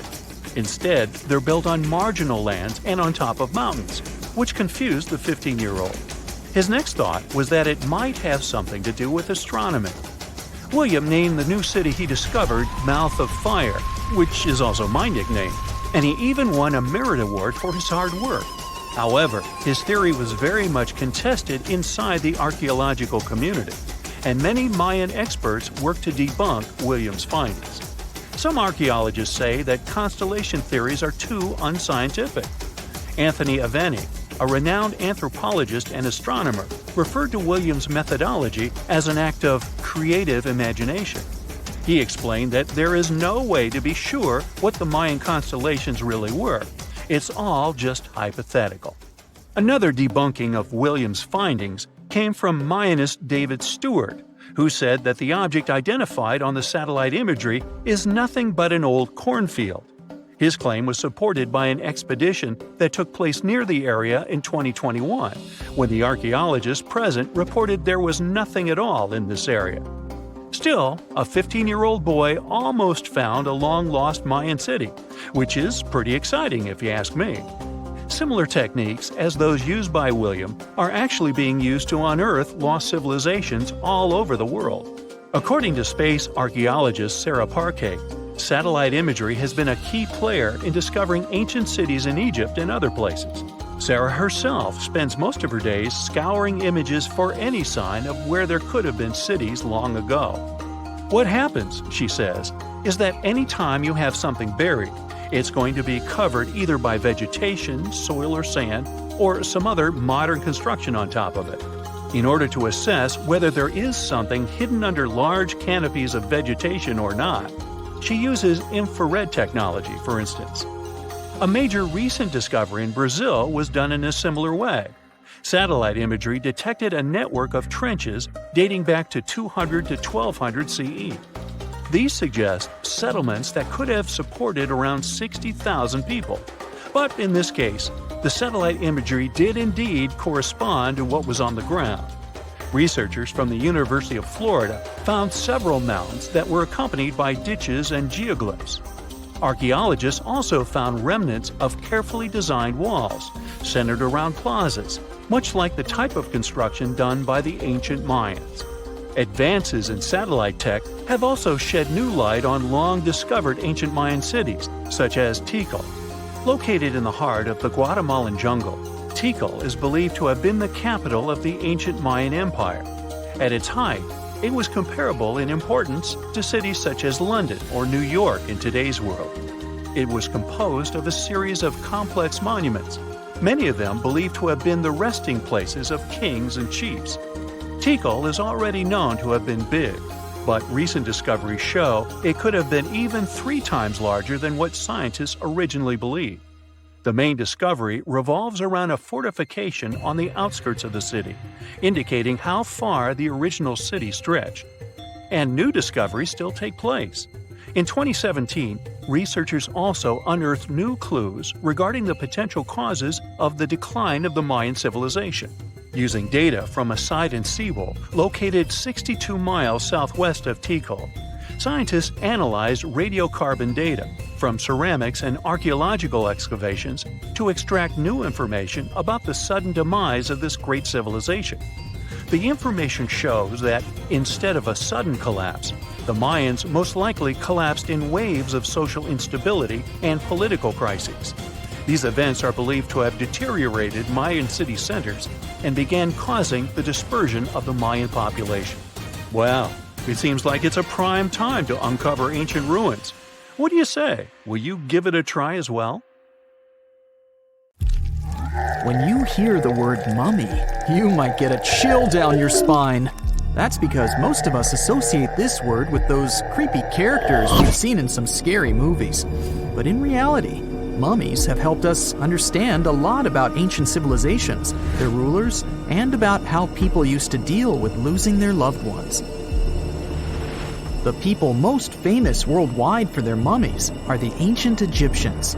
They believed that some sort of existence after passing away was possible, if certain conditions were met. That's why they insisted on preserving the human body through the process of mummification and placing the mummy in a furnished tomb, kind of like giving it a fully functioning apartment of its own. Why did they believe in this?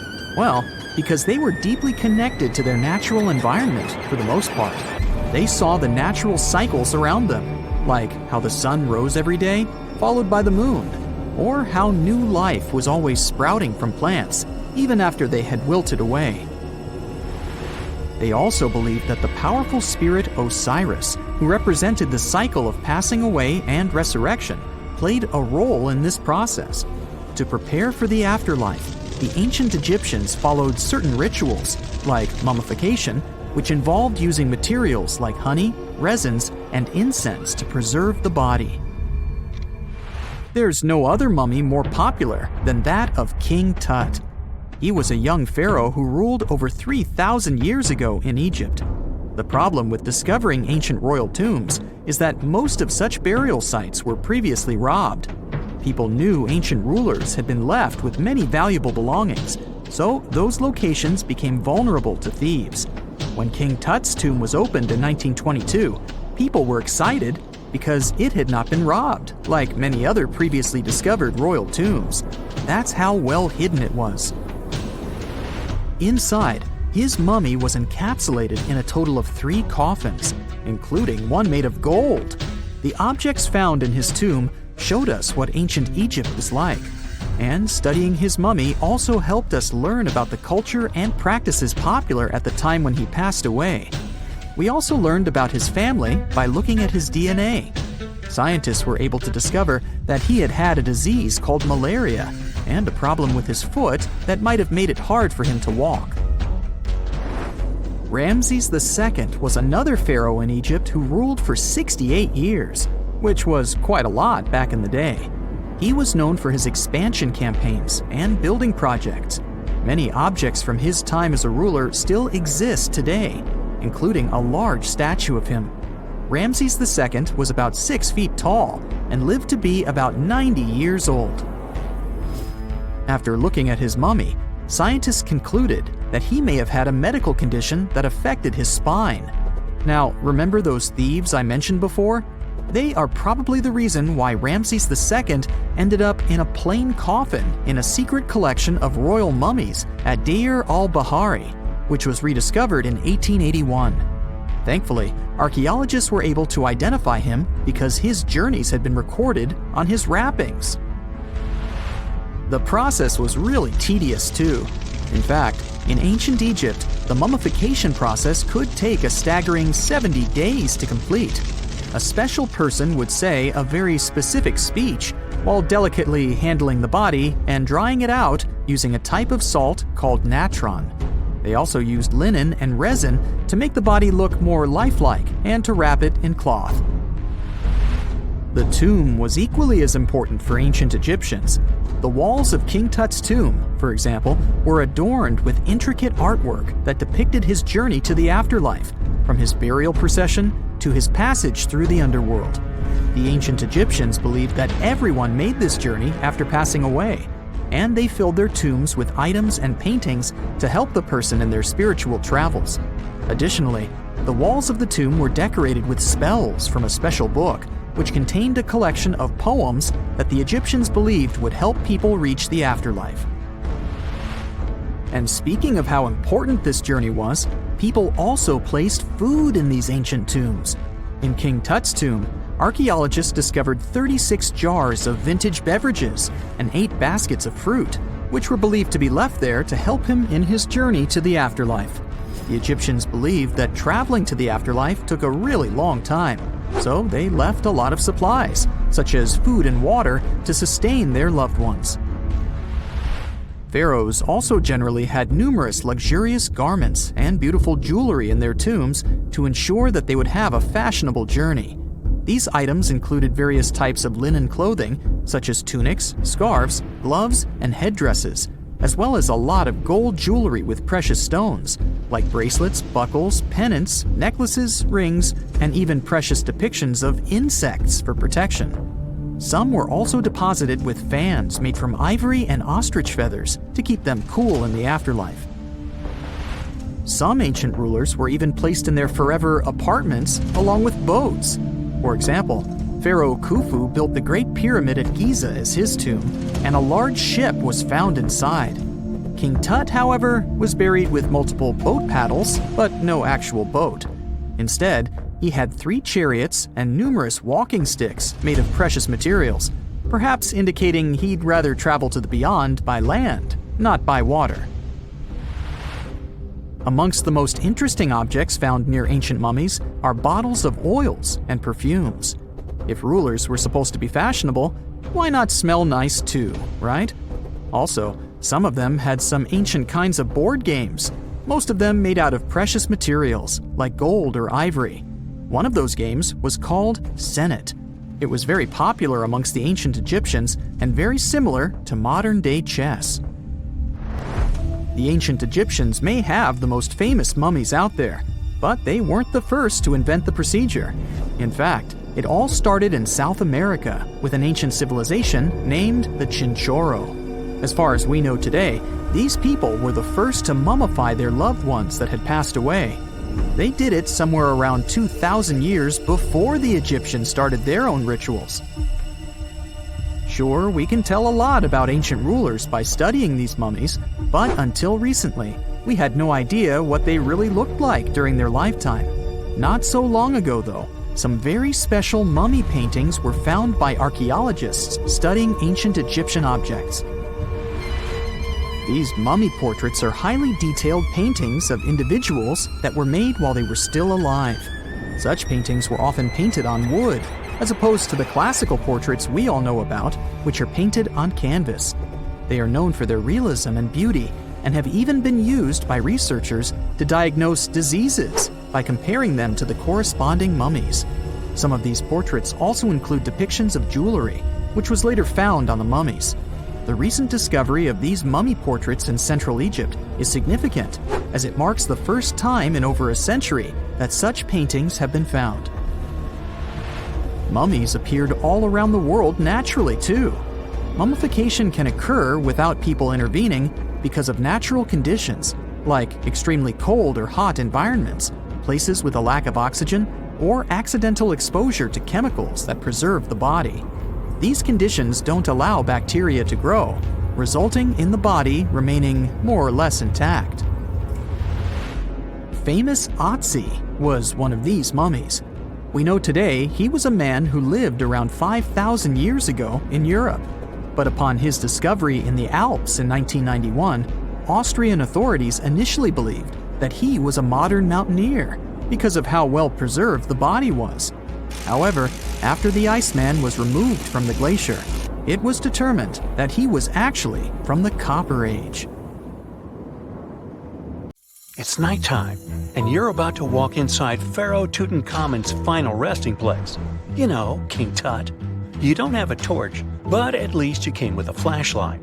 You walk down several flights of stairs and observe how the walls are carved in hieroglyphics and what looks like a spell.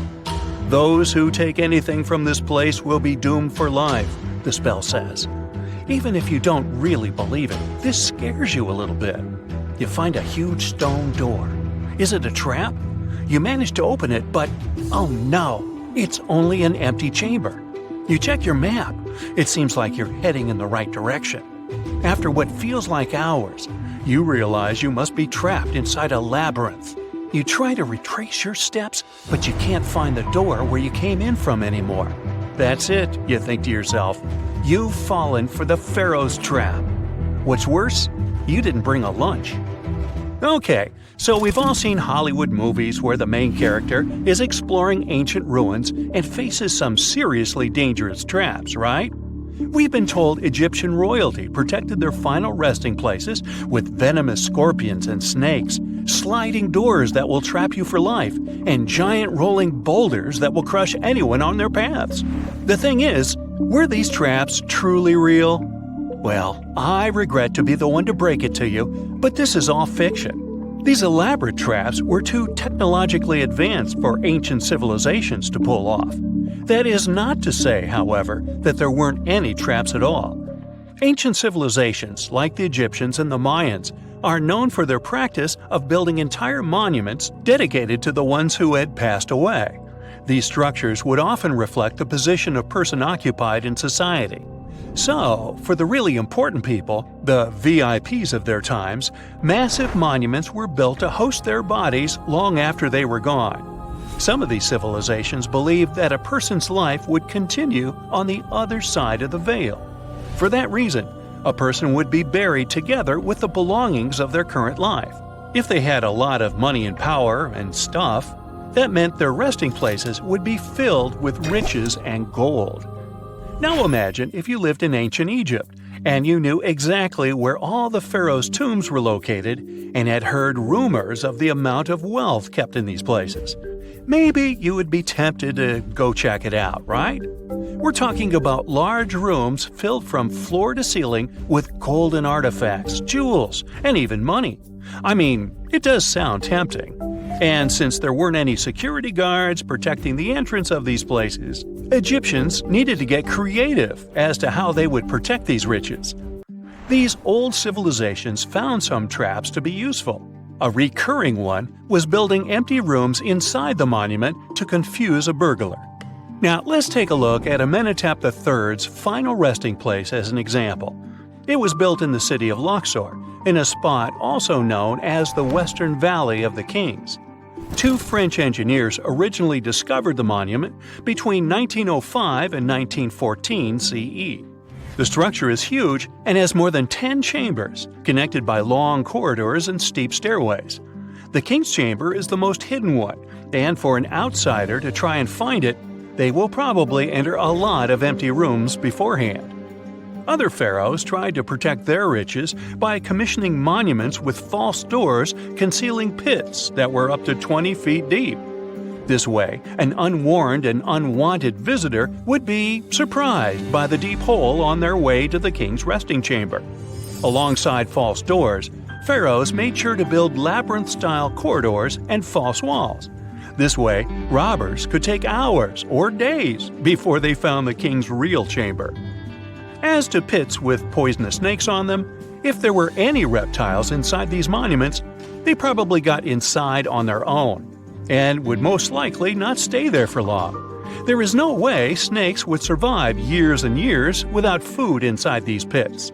So yes, another Hollywood-induced belief right there. If these traps seem boring to you, archaeologists did find an interesting deterrent in the final resting place of the Red Queen of Palenque in Mexico. Palenque was one of the most powerful Mayan cities in pre-Columbian Mexico, and the Red Queen was believed to be the grandmother of the last Mayan king, undoubtedly a person of immense importance to the empire. In her honor, a huge monument was built to keep her body after her passing. The discovery of the tomb itself was already thrilling. Archaeologists found an ancient monument when digging at the site back in 1994. The first thing they found was a room with a hidden door. Once they opened the door, they discovered a long corridor. Finally, at the end of this corridor was the Queen's chamber. The team of archaeologists was beyond excited to unearth this chamber with the mummy of the Queen herself still inside it. They found her to be accompanied by her pearls, jade shells, and expensive rocks. But as the team explored the remains, they saw something rather strange. The room was filled with a red-colored powder. Researchers knew that the color red was important to the Mayan people, and that much of their clothing and buildings were decorated with this color. But they didn't understand why the queen was buried with this unknown red substance. After they took a sample back with them for further analysis, they discovered that the red powder was cinnabar, a very dangerous mineral. This powder, when inhaled, can cause, shall we say, severe health damage to a person. The team concluded that this could only be a trap for anyone trying to steal her riches. Okay, so dangerous powders might have worked as the most intense traps we've seen until now.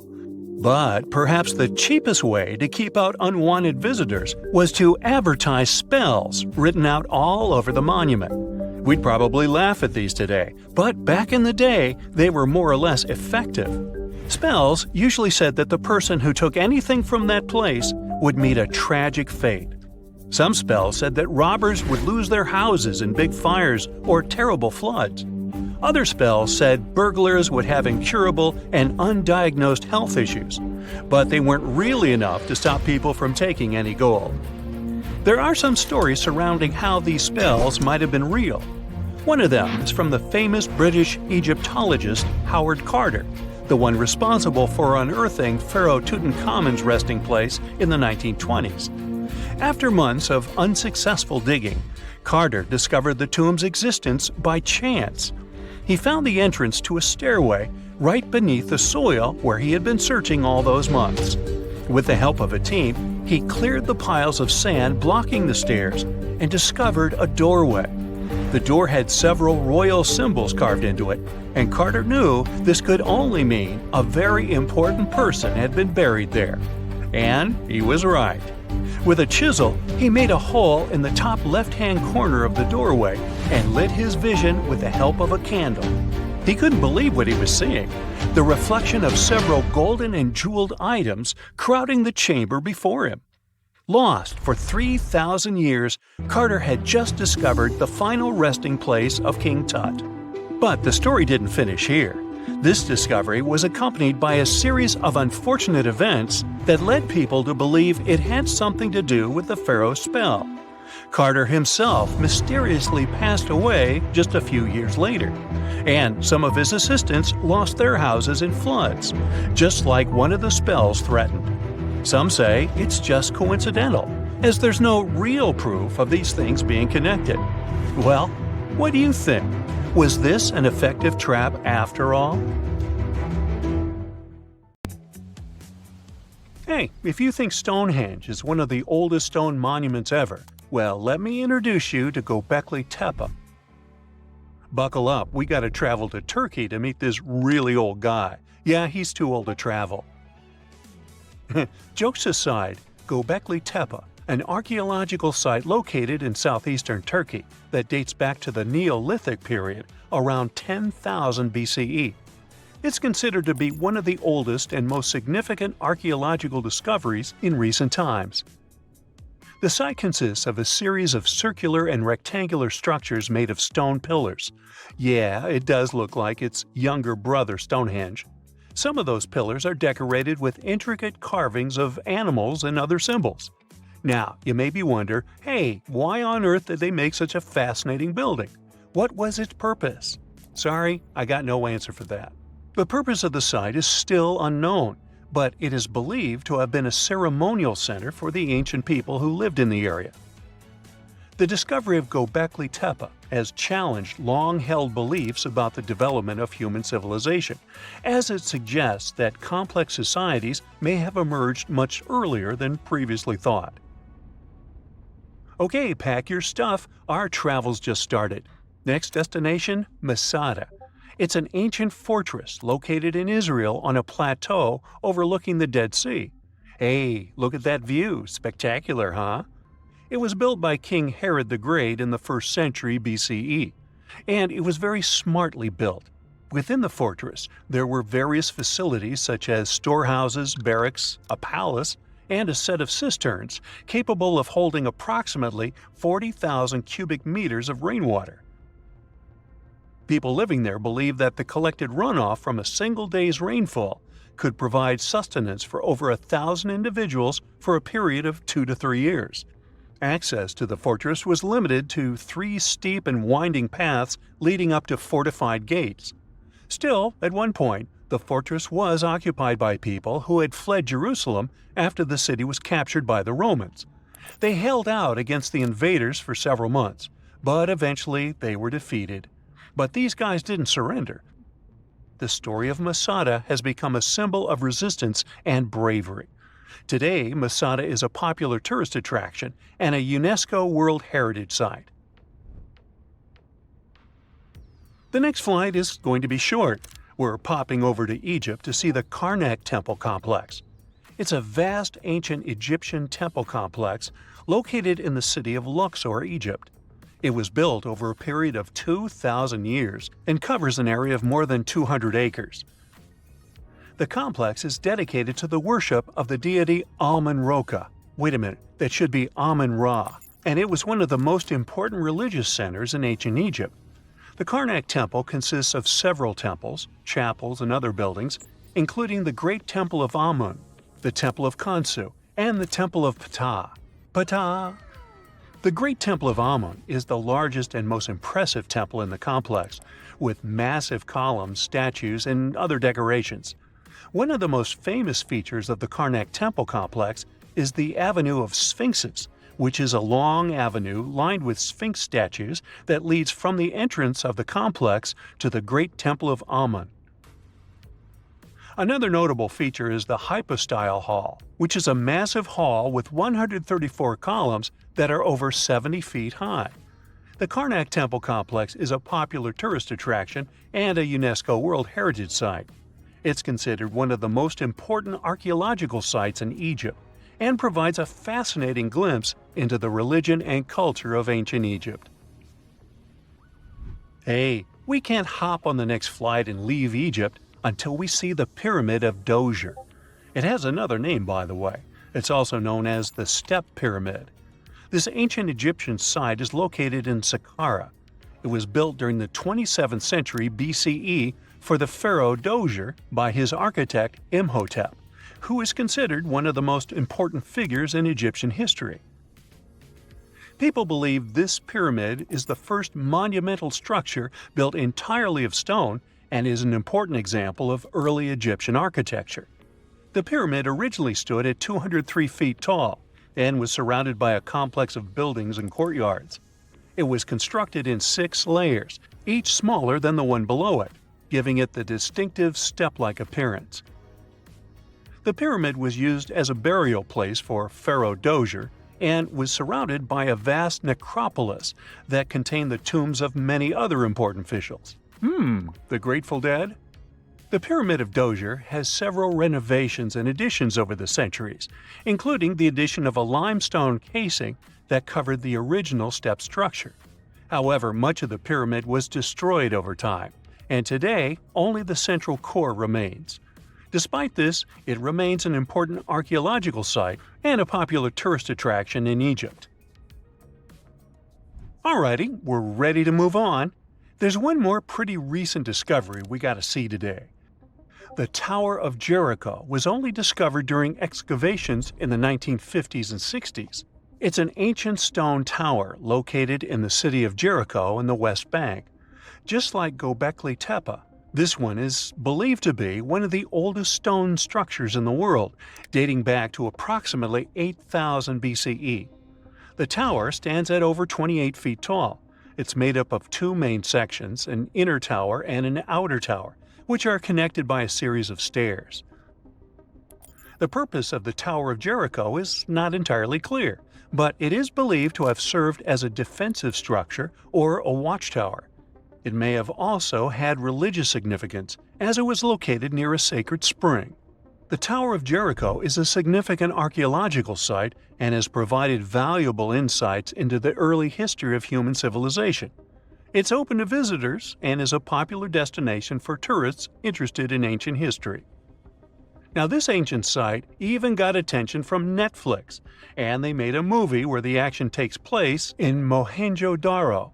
This site was a major center of the Indus Valley civilization in present-day Pakistan.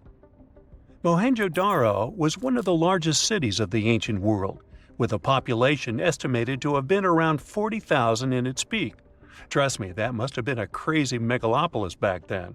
The city was notable for its advanced urban planning, with sophisticated drainage and sanitation systems, and its impressive architecture, including the Great Bath and the Granary. Mohenjo-Daro was abandoned around 1900 BCE, and its ruins were only rediscovered in the 1920s. Today, it is a UNESCO World Heritage Site and an important archaeological site for the study of ancient South Asian civilization. We're heading to a teeny-tiny country that has quite an impressive history. Welcome to Malta. The Tzigantsia Temples are a Neolithic site located on the Mediterranean island of Gozo. They're probably one of the oldest freestanding structures in the world, dating back to around 3600 to 3200 BCE. The temples consist of 2 megalithic structures, each with multiple rooms and altars. The name Tzigantsia means giant tower in Maltese, as people believe that only giants could have built such massive structures. The temples are believed to have been used for religious purposes and are considered to be an important example of prehistoric architecture. They were added to the UNESCO World Heritage List in 1980. Well, you must be pretty tired, but there's one more place we gotta visit today. Our plane is already landing in Armenia, and we're here to see the Temple of Garni. Look, this one is well preserved. This temple dates back to the 1st century CE. It was built by King Tiridates I as a dedication to the sun deity Mir. Sadly, the temple was destroyed in the 17th century during an earthquake, which is quite a common thing for this area, but it was later reconstructed in the 20th century. Today, it's a popular tourist attraction and is also listed as a UNESCO World Heritage Site. Whenever you hear about ancient ruins, you almost never picture them being suspended somewhere, or just randomly hanging on the branch of a tree, right? In fact, for most of the ancient artifacts we have exposed in museums all over the world, archaeologists did quite an impressive amount of digging. You see, buildings have this funny way of fading away over time if not properly taken care of. Sometimes we need to reuse some building materials, so an older construction may be sacrificed in the process. Other times, houses are abandoned, and once they are exposed to the elements on the surface, like rain or sunlight, they don't really stand a chance. Some just simply crumble away due to good old erosion. So the only way a piece of architecture can survive the test of time is if it's somehow gotten buried deep down. Now, how did they end up buried in the first place? Well, it's quite the comedy of errors. Ancient cities had a habit of gradually raising their ground level like a kid adding toppings to their ice cream sundae. You see, these settlements were always busy collecting food and building materials to keep up with their ever-growing population. But hey, who has time to deal with waste and rubbish? It wasn't exactly high on their to-do list back in the day. So when it came to building new houses, ancient civilizations found it much easier to save their sweat and tears by piling up the rubble and constructing right on top. But that's not all. Rivers would also occasionally flood and deposit a layer of sediment on the city floors, further encapsulating those ancient constructions. And in those dry regions like the desert, where the wind likes to show off its sand and dust dance moves, you can bet it was a constant struggle to keep the establishments clean. One hilarious example is the Sphinx, which had its head buried in sand until a group of archaeologists unearthed it in 1817. Some ancient towns eventually got covered up because they were completely abandoned. With less human activity to control their expansion, plant seeds couldn't resist the opportunity and sprouted all over the place. They gobbled up carbon dioxide from the air and grew, adding more and more bulk to the ground. Those cheeky roots even decided to stabilize the soil made from decaying plant matter, creating layers upon layers of earthy goodness. It's like the ultimate DIY project Mother Nature embarked on, with plants as her loyal helpers. The act of digging into the secrets of ancient civilizations is not just about unearthing a lost world. It's also an epic quest to reveal the hidden treasures beneath layers of history. But how do archaeologists know where to dig in the first place? If everything is covered in layers upon layers of sediments, debris, and plant roots, they must have some sort of system they rely on before embarking on a new project, right? For starters, they're not always the ones suggesting an archaeological dig in a certain location. Let me explain. Let's say you're a contractor and you want to build a new fancy apartment complex in your city. Some local legislations have certain requirements before your project can start, though. For instance, before anyone starts building on a piece of land, they might need to bring in specialists to check the soil. These clever folks can be archaeologists, geologists, or paleontologists, and they need to keep an eye on things during development. If any artifacts or ecofacts, fancy word for organic remnants, are discovered, these experts swoop in to excavate and study them. But what about sites that have nothing to do with bulldozers and yellow hats? Archaeologists have more than one trick up their sleeves when it comes to locating ancient hotspots. They dive deep into historic records with a healthy dose of detective work. By sniffing out old documents and maps, they can piece together the puzzle of human activity in a specific area. If a site has been visited before, it's even better. Finding records of past excavations or historical accounts can give archaeologists lots of information on where to continue their treasure hunt. Before archaeologists start swinging their shovels, they engage in a bit of a visual scan mission. Armed with a grid system, they'll stroll around the site, keeping their eyes peeled for any artifacts that might be hiding just beneath the Earth's upper layer. From groundstone tools to historic glass and even ancient garbage dumps, yes, they're also valuable. These keen-eyed explorers can spot signs of human activity faster than most people. If they stumble upon midden soil, fancy term for a garbage dump, they know for sure that humans once called this place home. Archaeologists don't just rely on their trusty shovels, though. They have an arsenal of gadgets to aid in their search for hidden wonders. Geophysical tools are like their secret weapons. Take the resistivity meter, for example. This clever contraption measures the electrical component of the soil and any buried features or artifacts. A buried wall, for instance, will create a different resistivity reading than the surrounding soil. Magnetometers and ground-penetrating radar work in similar ways, showcasing potential hints of ancient treasures in the soil. And who could forget our trusty old friend, the GPS? It helps archaeologists map out precise locations, like a high-tech treasure map, leading them straight to their pot of gold. Care to virtually visit some of the most important archaeological sites in the world? Well, follow me. In the United Kingdom, for instance, you'll find this interesting place called Stonehenge. It's one of many henges scattered around, but this one really takes the cake. Picture this: massive ancient stones standing tall and proud, arranged in a funky outer ring and an inner horseshoe, with some smaller stones thrown in for good measure. And guess what? These amazing stones have been around for over 5,000 years. Talk about a serious case of rock-solid longevity. Now, here's where it gets interesting. According to local folklore, the legendary wizard Merlin whipped out his magic wand and poof! He teleported these massive stones all the way from Ireland. Apparently, some giants had assembled them there, but Merlin decided they would look much better at their new location. Others think it's just the ruined remains of an old Roman spiritual edifice. These amazing structures were built by our Bronze Age ancestors. With their simple tools and limited tech, they managed to create this monumental masterpiece. Impressive, right? Unfortunately, there's still so much we don't know about this area. Stonehenge's initial purpose remains a mystery to this day. Sure, there are lots of theories, but scientists have yet to agree on the subject.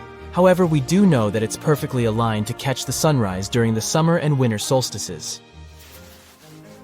The ancient city of Pompeii is an equally amazing archaeological site. Picture this: Mount Vesuvius, a notorious troublemaker, decided to throw a volcanic tantrum and completely covered this ancient Roman city. It turned it into a time capsule, located outside present-day Naples in Italy. Fast forward to the year 1748, when a bunch of adventurous explorers stumbled upon Pompeii. Lo and behold, they discovered a treasure trove of well-preserved goodies: streets, houses, food. Probably a bit stale by then.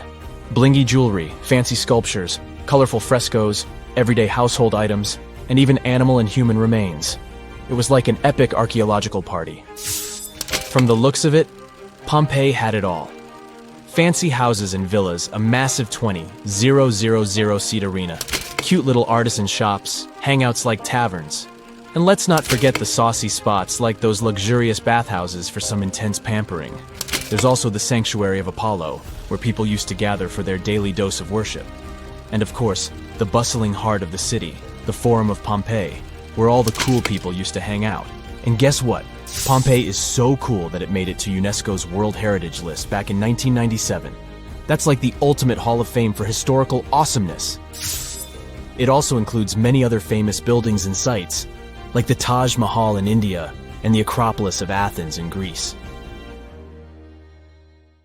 There's nothing around, just the eternal, endless whiteness of Greenland's snow and cold winds blowing into your face. Nothing hints at the impending catastrophe. You take another step and freeze in horror. An abyss is spreading at your feet, bottomless and dark.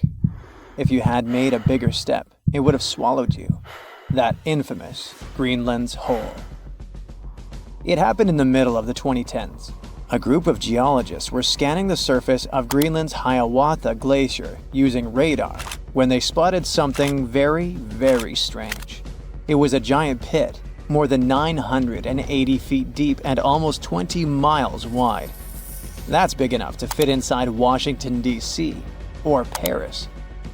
After staring at their radars for quite a while and scratching their heads, researchers decided to find out what could have made such a huge hole.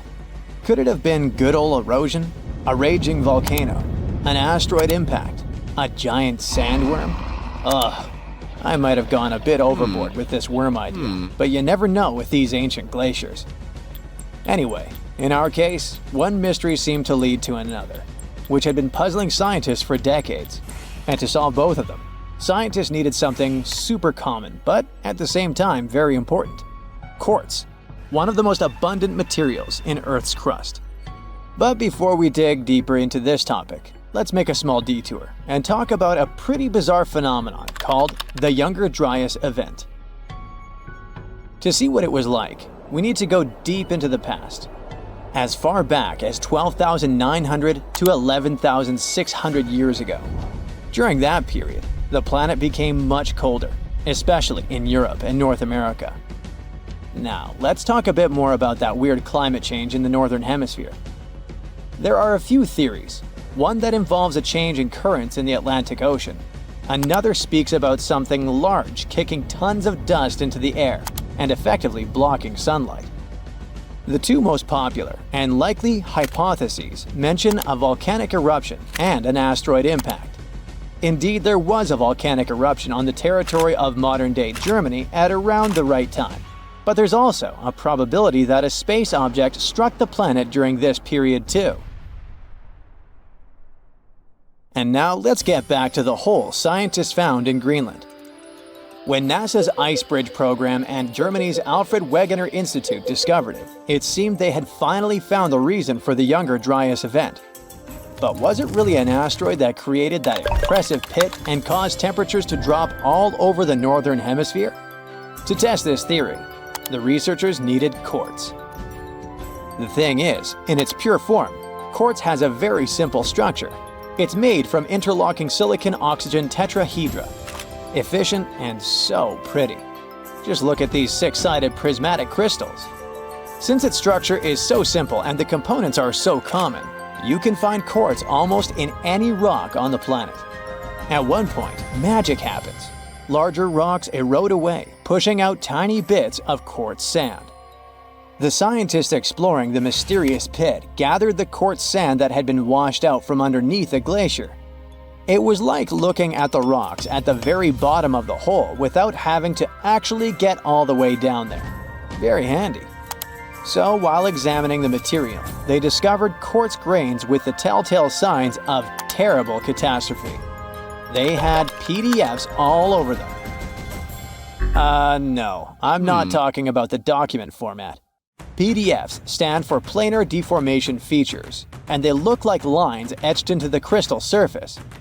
These lines are a sign that you're holding shocked quartz.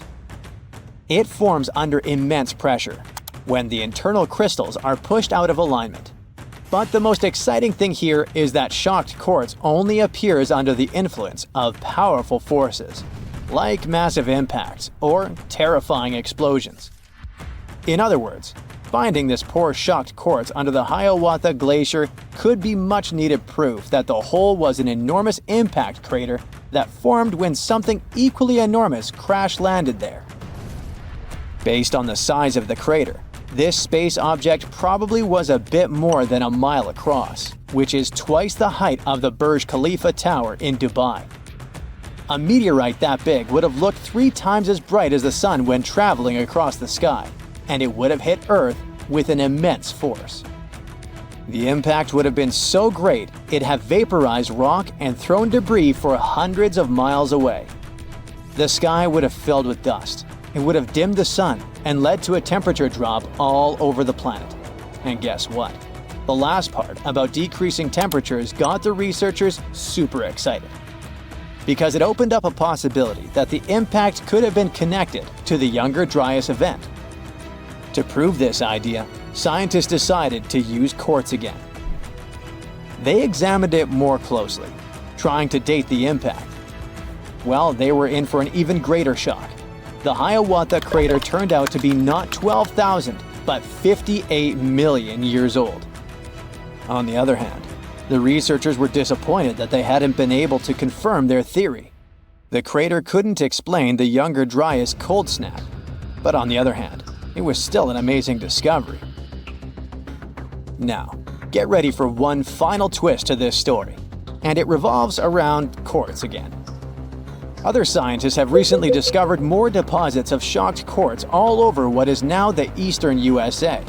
It was hiding in sediment layers dating to just before the Younger Dryas. Interestingly, there aren't any craters around those sites whatsoever, But quartz can't lie.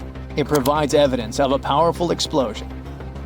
It makes scientists think that their impact hypothesis might still be true, but instead of a collision, it could be an airburst. A massive comet could have broken up while entering Earth's atmosphere around 12,000 years ago, and the fragments could have exploded before reaching the ground. It would have caused catastrophic mass burning throughout the North American continent and messed with the climate so much that the Younger Dryas would have been triggered. Well, I guess we need to wait a bit longer for scientists to find some further proof of this hypothesis. But it doesn't mean we don't have any more curious phenomena to explore in Greenland. Take these fascinating holes. They sure are kinda smaller than the monster we were talking about.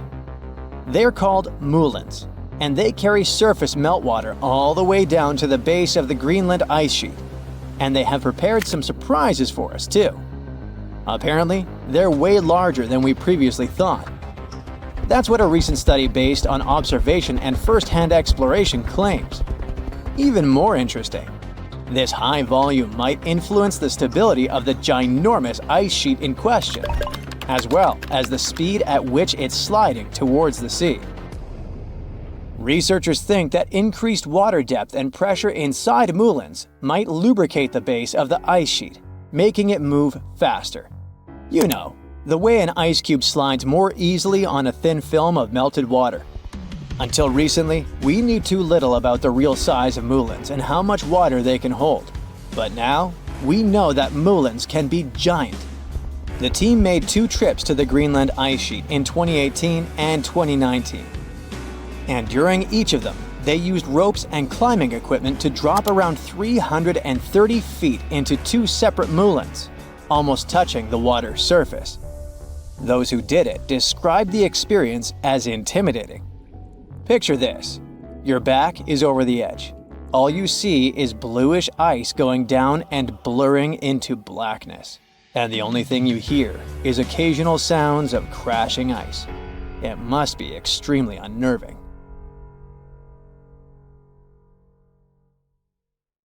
In 1936, British Egyptologist Walter Brian Emery found a small object in the desert that made people debate whether it was an elaborate stone model of a flying saucer or even a hyperdrive from a spaceship that belonged to some advanced civilization that visited the Earth. Emery spent years excavating sites along the Nile River Valley, especially in the huge ancient necropolis of Saqqara. He found countless treasures from ancient Egypt, and the most bizarre one was definitely from the tomb of a high official, Sabu. Historians don't know exactly who he was for sure. Some sources say he was a king's son. His burial at Saqqara means he was an important figure in the royal court. There are no records from this early period he lived in, so Sabu's role and fate are still a mystery. Inside his tomb, scientists found 7 funerary chambers, each filled with traditional grave goods: animal bones, flint tools, pottery, ivory objects, and stone bowls. And then there was a strange, broken artifact that became famous as the Disc of Sabu. It resembles a shallow, round-bottomed bowl, but with 3 delicately carved, curved lobes spaced roughly 120 degrees apart around its perimeter. These lobes are separated by 3 holes, and at the center, there's a thin tube. The material used to build the disc is meta-siltstone, or schist. This type of rock is fragile, highly porous, and super difficult to carve. It flakes easily and crumbles under pressure. So how they made the disc out of it with rather simple stone and copper tools from 3000 BCE is still a mystery. The next big question is why they decided to bury Sabu with it. Perhaps if we knew its true purpose, it would make more sense. When it was first discovered, archaeologists thought it was nothing more than a vase, an incense burner, or a ceremonial decoration. But those who took a closer look from the point of view of an engineer decided it could actually be a component of a larger mechanism. An amateur historian made an exact copy of the artifact with a 3D printer, and it turned out that the disc of Sabu was an ancient impeller, a crucial part of a centrifugal pump. When they put it in a housing and span at high speeds using the small central shaft, the disc was able to displace water. When it was tested without a housing, the disc created a powerful vortex. It became clear that the curved lobes and slightly concave shape of the disc weren't random. It was probably all engineered to move water with remarkable efficiency, like a powerful pump mechanism. Ancient Egypt's entire civilization depended on irrigation. Later dynasties perfected basin irrigation and managed to control the rise and fall of the Nile to take the most from agriculture. So, the engineers of the first dynasty may have been experimenting with advanced irrigation techniques thousands of years earlier than scientists previously thought.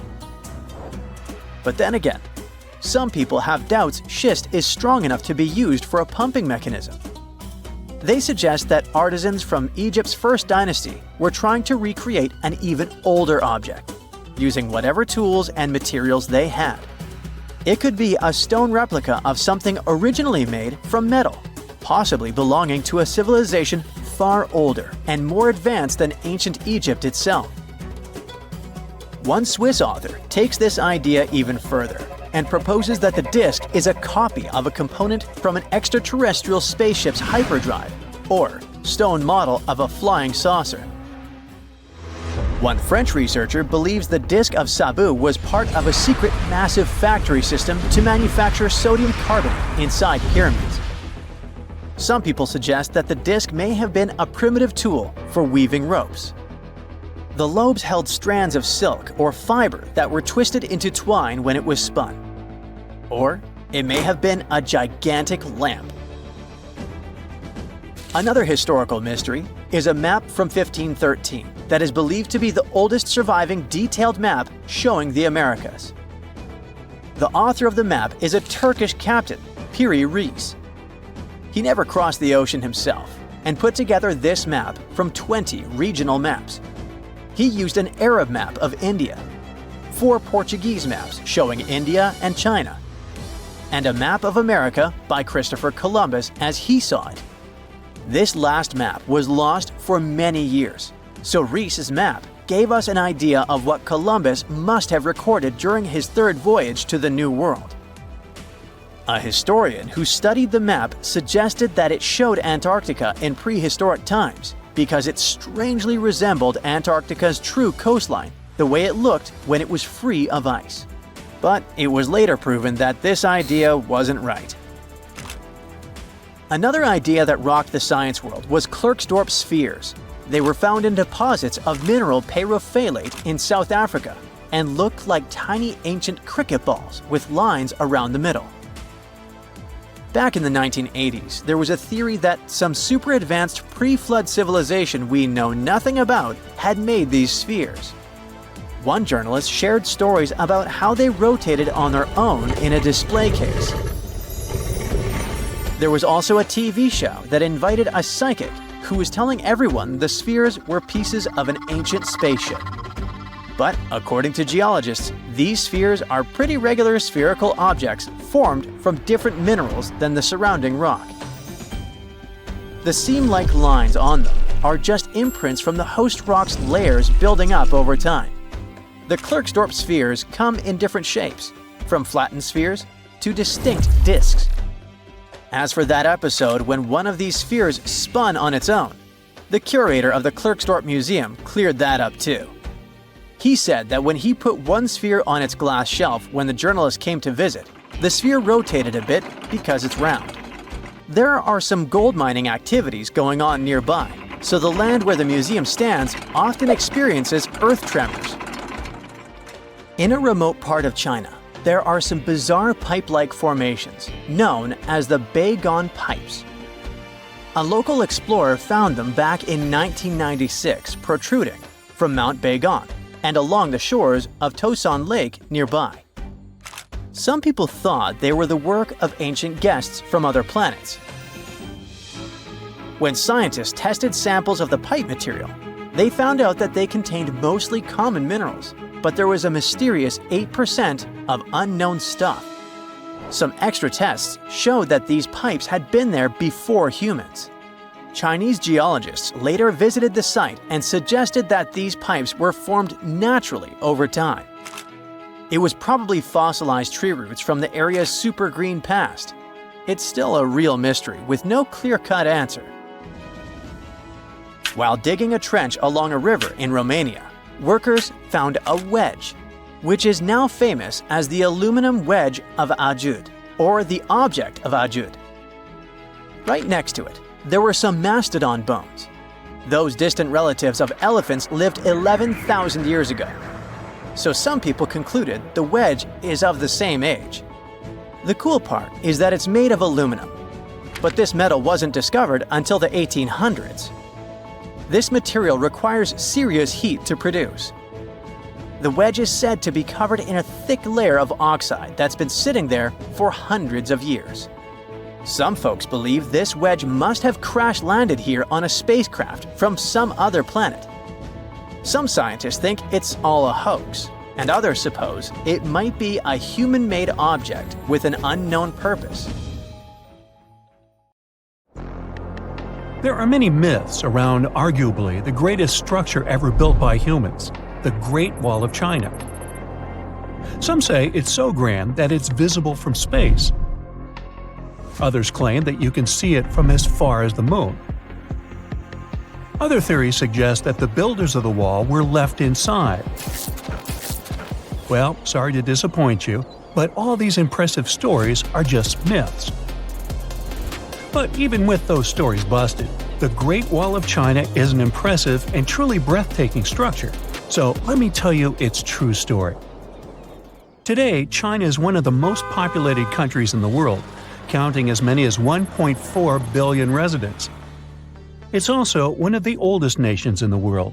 It has 3,500 years of continuous written history, but the civilization existed long before that. There is a theory that while the European continent, for example, was most likely reached by humans from Africa, China wasn't populated by settlers that came from somewhere else. Some people believe that the Chinese civilization got formed from local Stone Age people who lived on the territory since the prehistoric period. So now, the Great Wall of China. It's truly big even by today's standard, stretching for over 13,000 miles. To imagine it better, it's almost 5 times the distance between New York and Los Angeles. Or even a bit greater than the distance between the North and South Poles. Even in modern times, people have never built anything close to this big. Of course, it didn't take a day to build the Great Wall of China. 2? Keep going.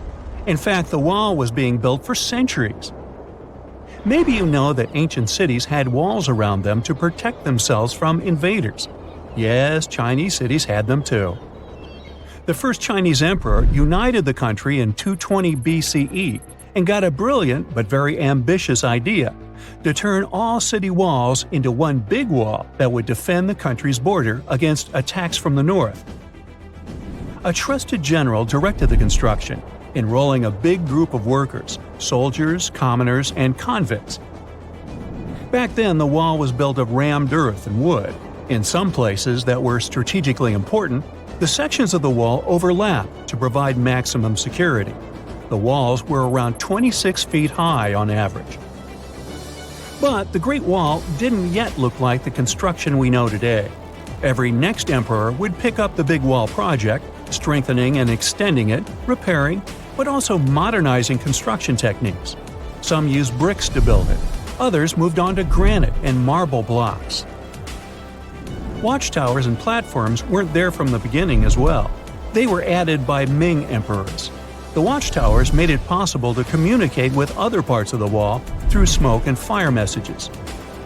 So, the wall is quite inconsistent in terms of material, but it only adds more charm to the construction and shows how much effort and time it took.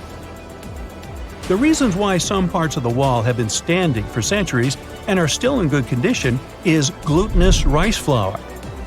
Turns out, this sticky rice mortar is almost like cement. It's very strong and waterproof, sealing the bricks so tightly together that even sneaky weeds can't grow between them.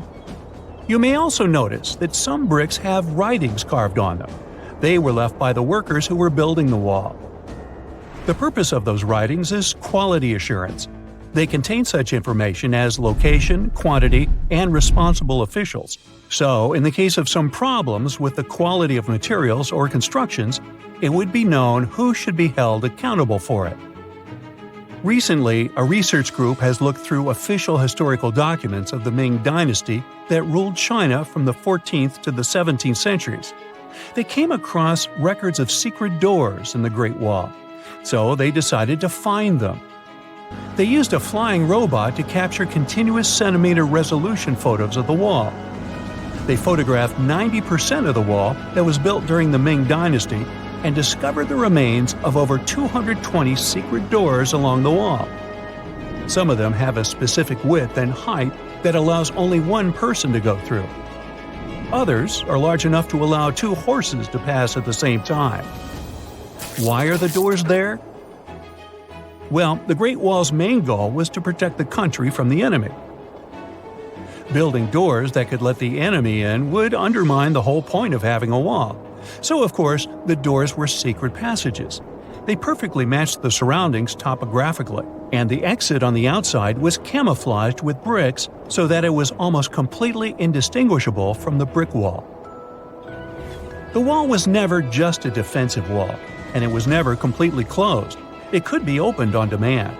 It was also a structure used for trade and commerce, communication between inside and outside the wall, and of course, for defense and spying. Some doors were used for trade with the other side. Through smaller doors, a person would sneak out to spy on the enemy that lived on the other side. The hidden gates were also useful for a sudden attack. As you remember, some gates were camouflaged with brick on the outside. The exit was so indistinguishable that the enemy had no idea exactly where it was located. The inside entrance for Chinese soldiers was hollow, so they could walk through the wall and break the camouflaged exit gate from the inside, starting their surprise attack. Now, even though the main point was to prevent outsiders from getting into the city, the wall wasn't too effective on that matter. It could still be climbed over or marched around. So the wall was being watched at all times, and the guards gave signals to the troops if they saw the enemy approach. Also, the wall provided more time to mobilize and bulk up the country's forces or lure the enemy troops into a difficult strategic position. The construction stopped at the end of the 19th century. The wall lost its strategic and military importance due to technological advances. Over the centuries to today, only 8% of the Great Wall is in good condition, and the rest is damaged. Also, around 1/3 of the wall has disappeared without a trace, due to both natural erosion and human damage. I guess you could say it's now just a pretty good wall. As you remember, the first parts of the wall were built out of rammed earth and wood. These are not the most unfailing materials if we're talking about thousands of years. Also, destructive farming methods have turned large areas into a desert and contributed to erosion. Also, many bricks were taken away from the wall in the last century to be used in building farms and houses. The wall is being deconstructed stone by stone even today, but this time by tourists. Quite a few of them take a stone as a souvenir. That's a total of a lot of stones, considering that over 10 million tourists visit the Great Wall every year. Since 1987, the wall has been a UNESCO World Heritage Site, highlighting that it has an outstanding importance to humanity. The wall is one of China's 56 World Heritage Sites, second place among countries with landmarks protected by UNESCO. Who's first, you ask? Well, the top spot, with 58 World Heritage Sites, belongs to Italy. And do you know that the wall isn't only a famous tourist attraction, but also the location of the Great Wall Marathon? It's a marathon that was established in 1999 and is one of the most challenging ones in the world. You guessed right, people run along the wall, including all the steps. There are 3 distances, so that participants can run a full marathon that is 26 miles, a half marathon that's 13 miles, or just have a fun run of 5 miles.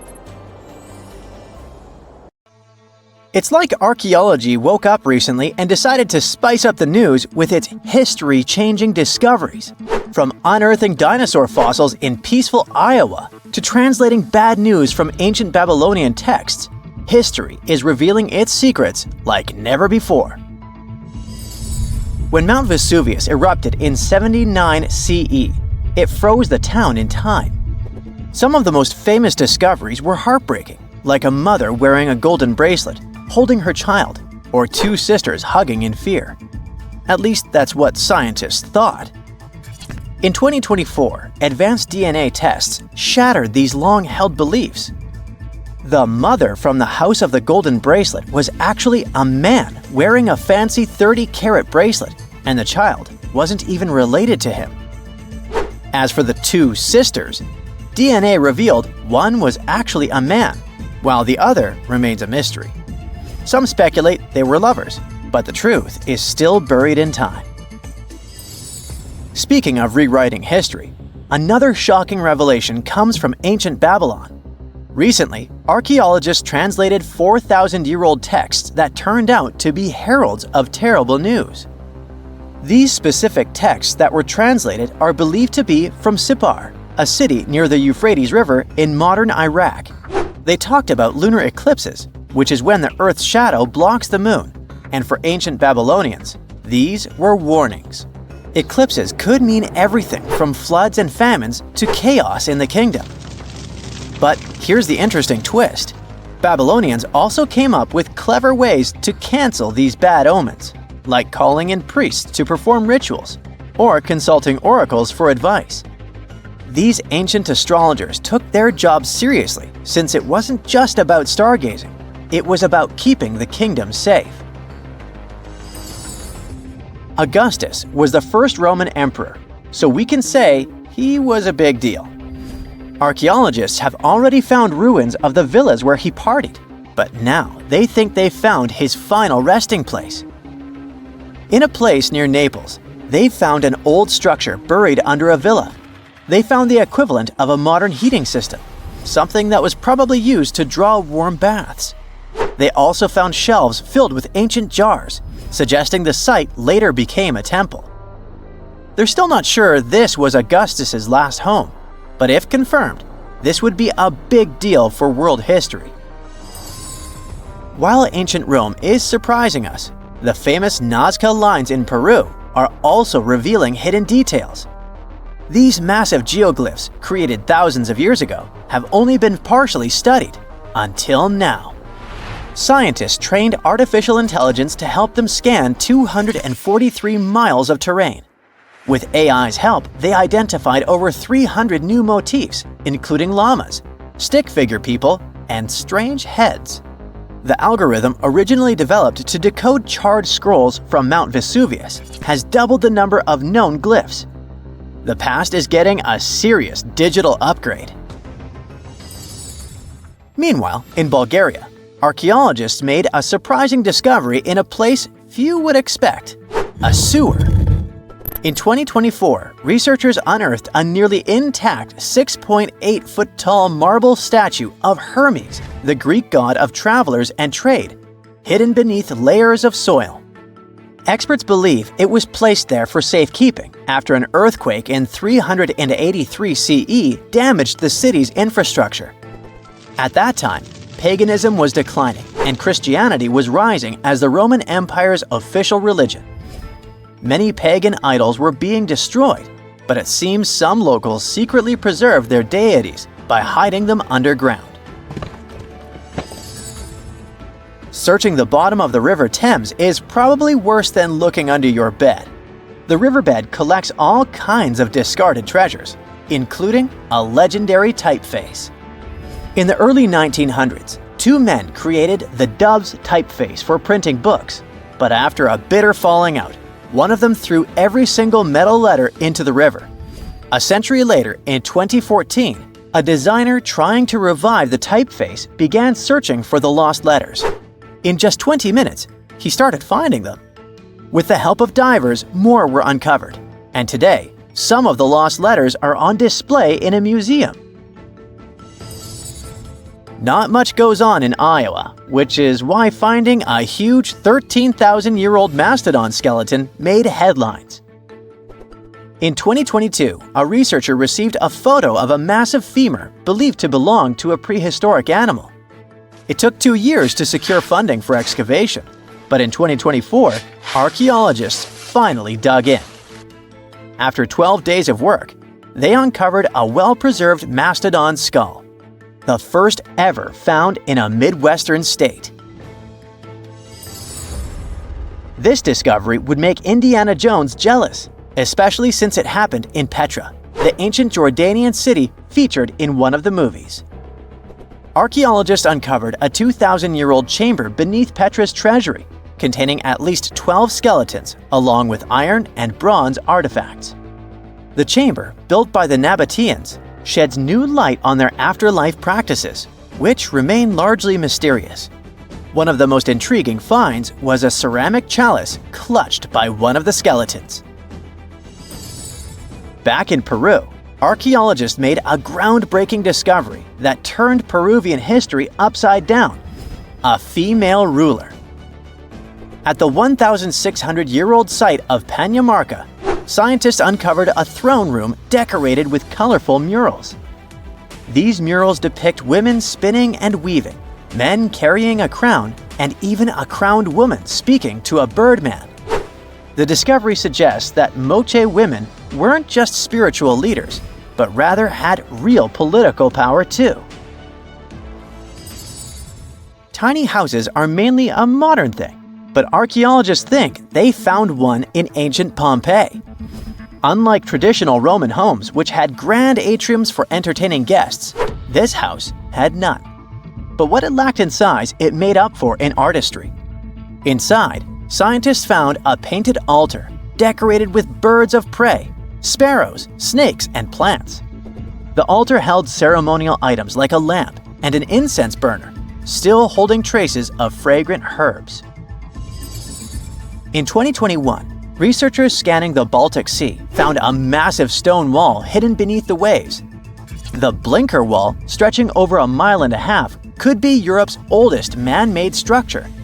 Sitting 68 feet below the surface, it's built from around 1,400 small stones placed between 300 giant boulders, some weighing up to 142 tons. Dating back over 10,000 years, the Blinker Wall predates Stonehenge and France's Karnak stones, meaning it was likely built when the area was dry land. Scientists believe it may have been a reindeer hunting tool, guiding animals into a lake where hunters could strike. Oh, and then there's the granite slab that was found in Egypt's Abydos area. At first, it was thought to belong to 2 important people from ancient Egypt, but a recent discovery showed it was actually part of the sarcophagus of Pharaoh Ramses II, one of the most famous Egyptian rulers. A researcher found a special engraving on the slab that had Ramses II's name on it.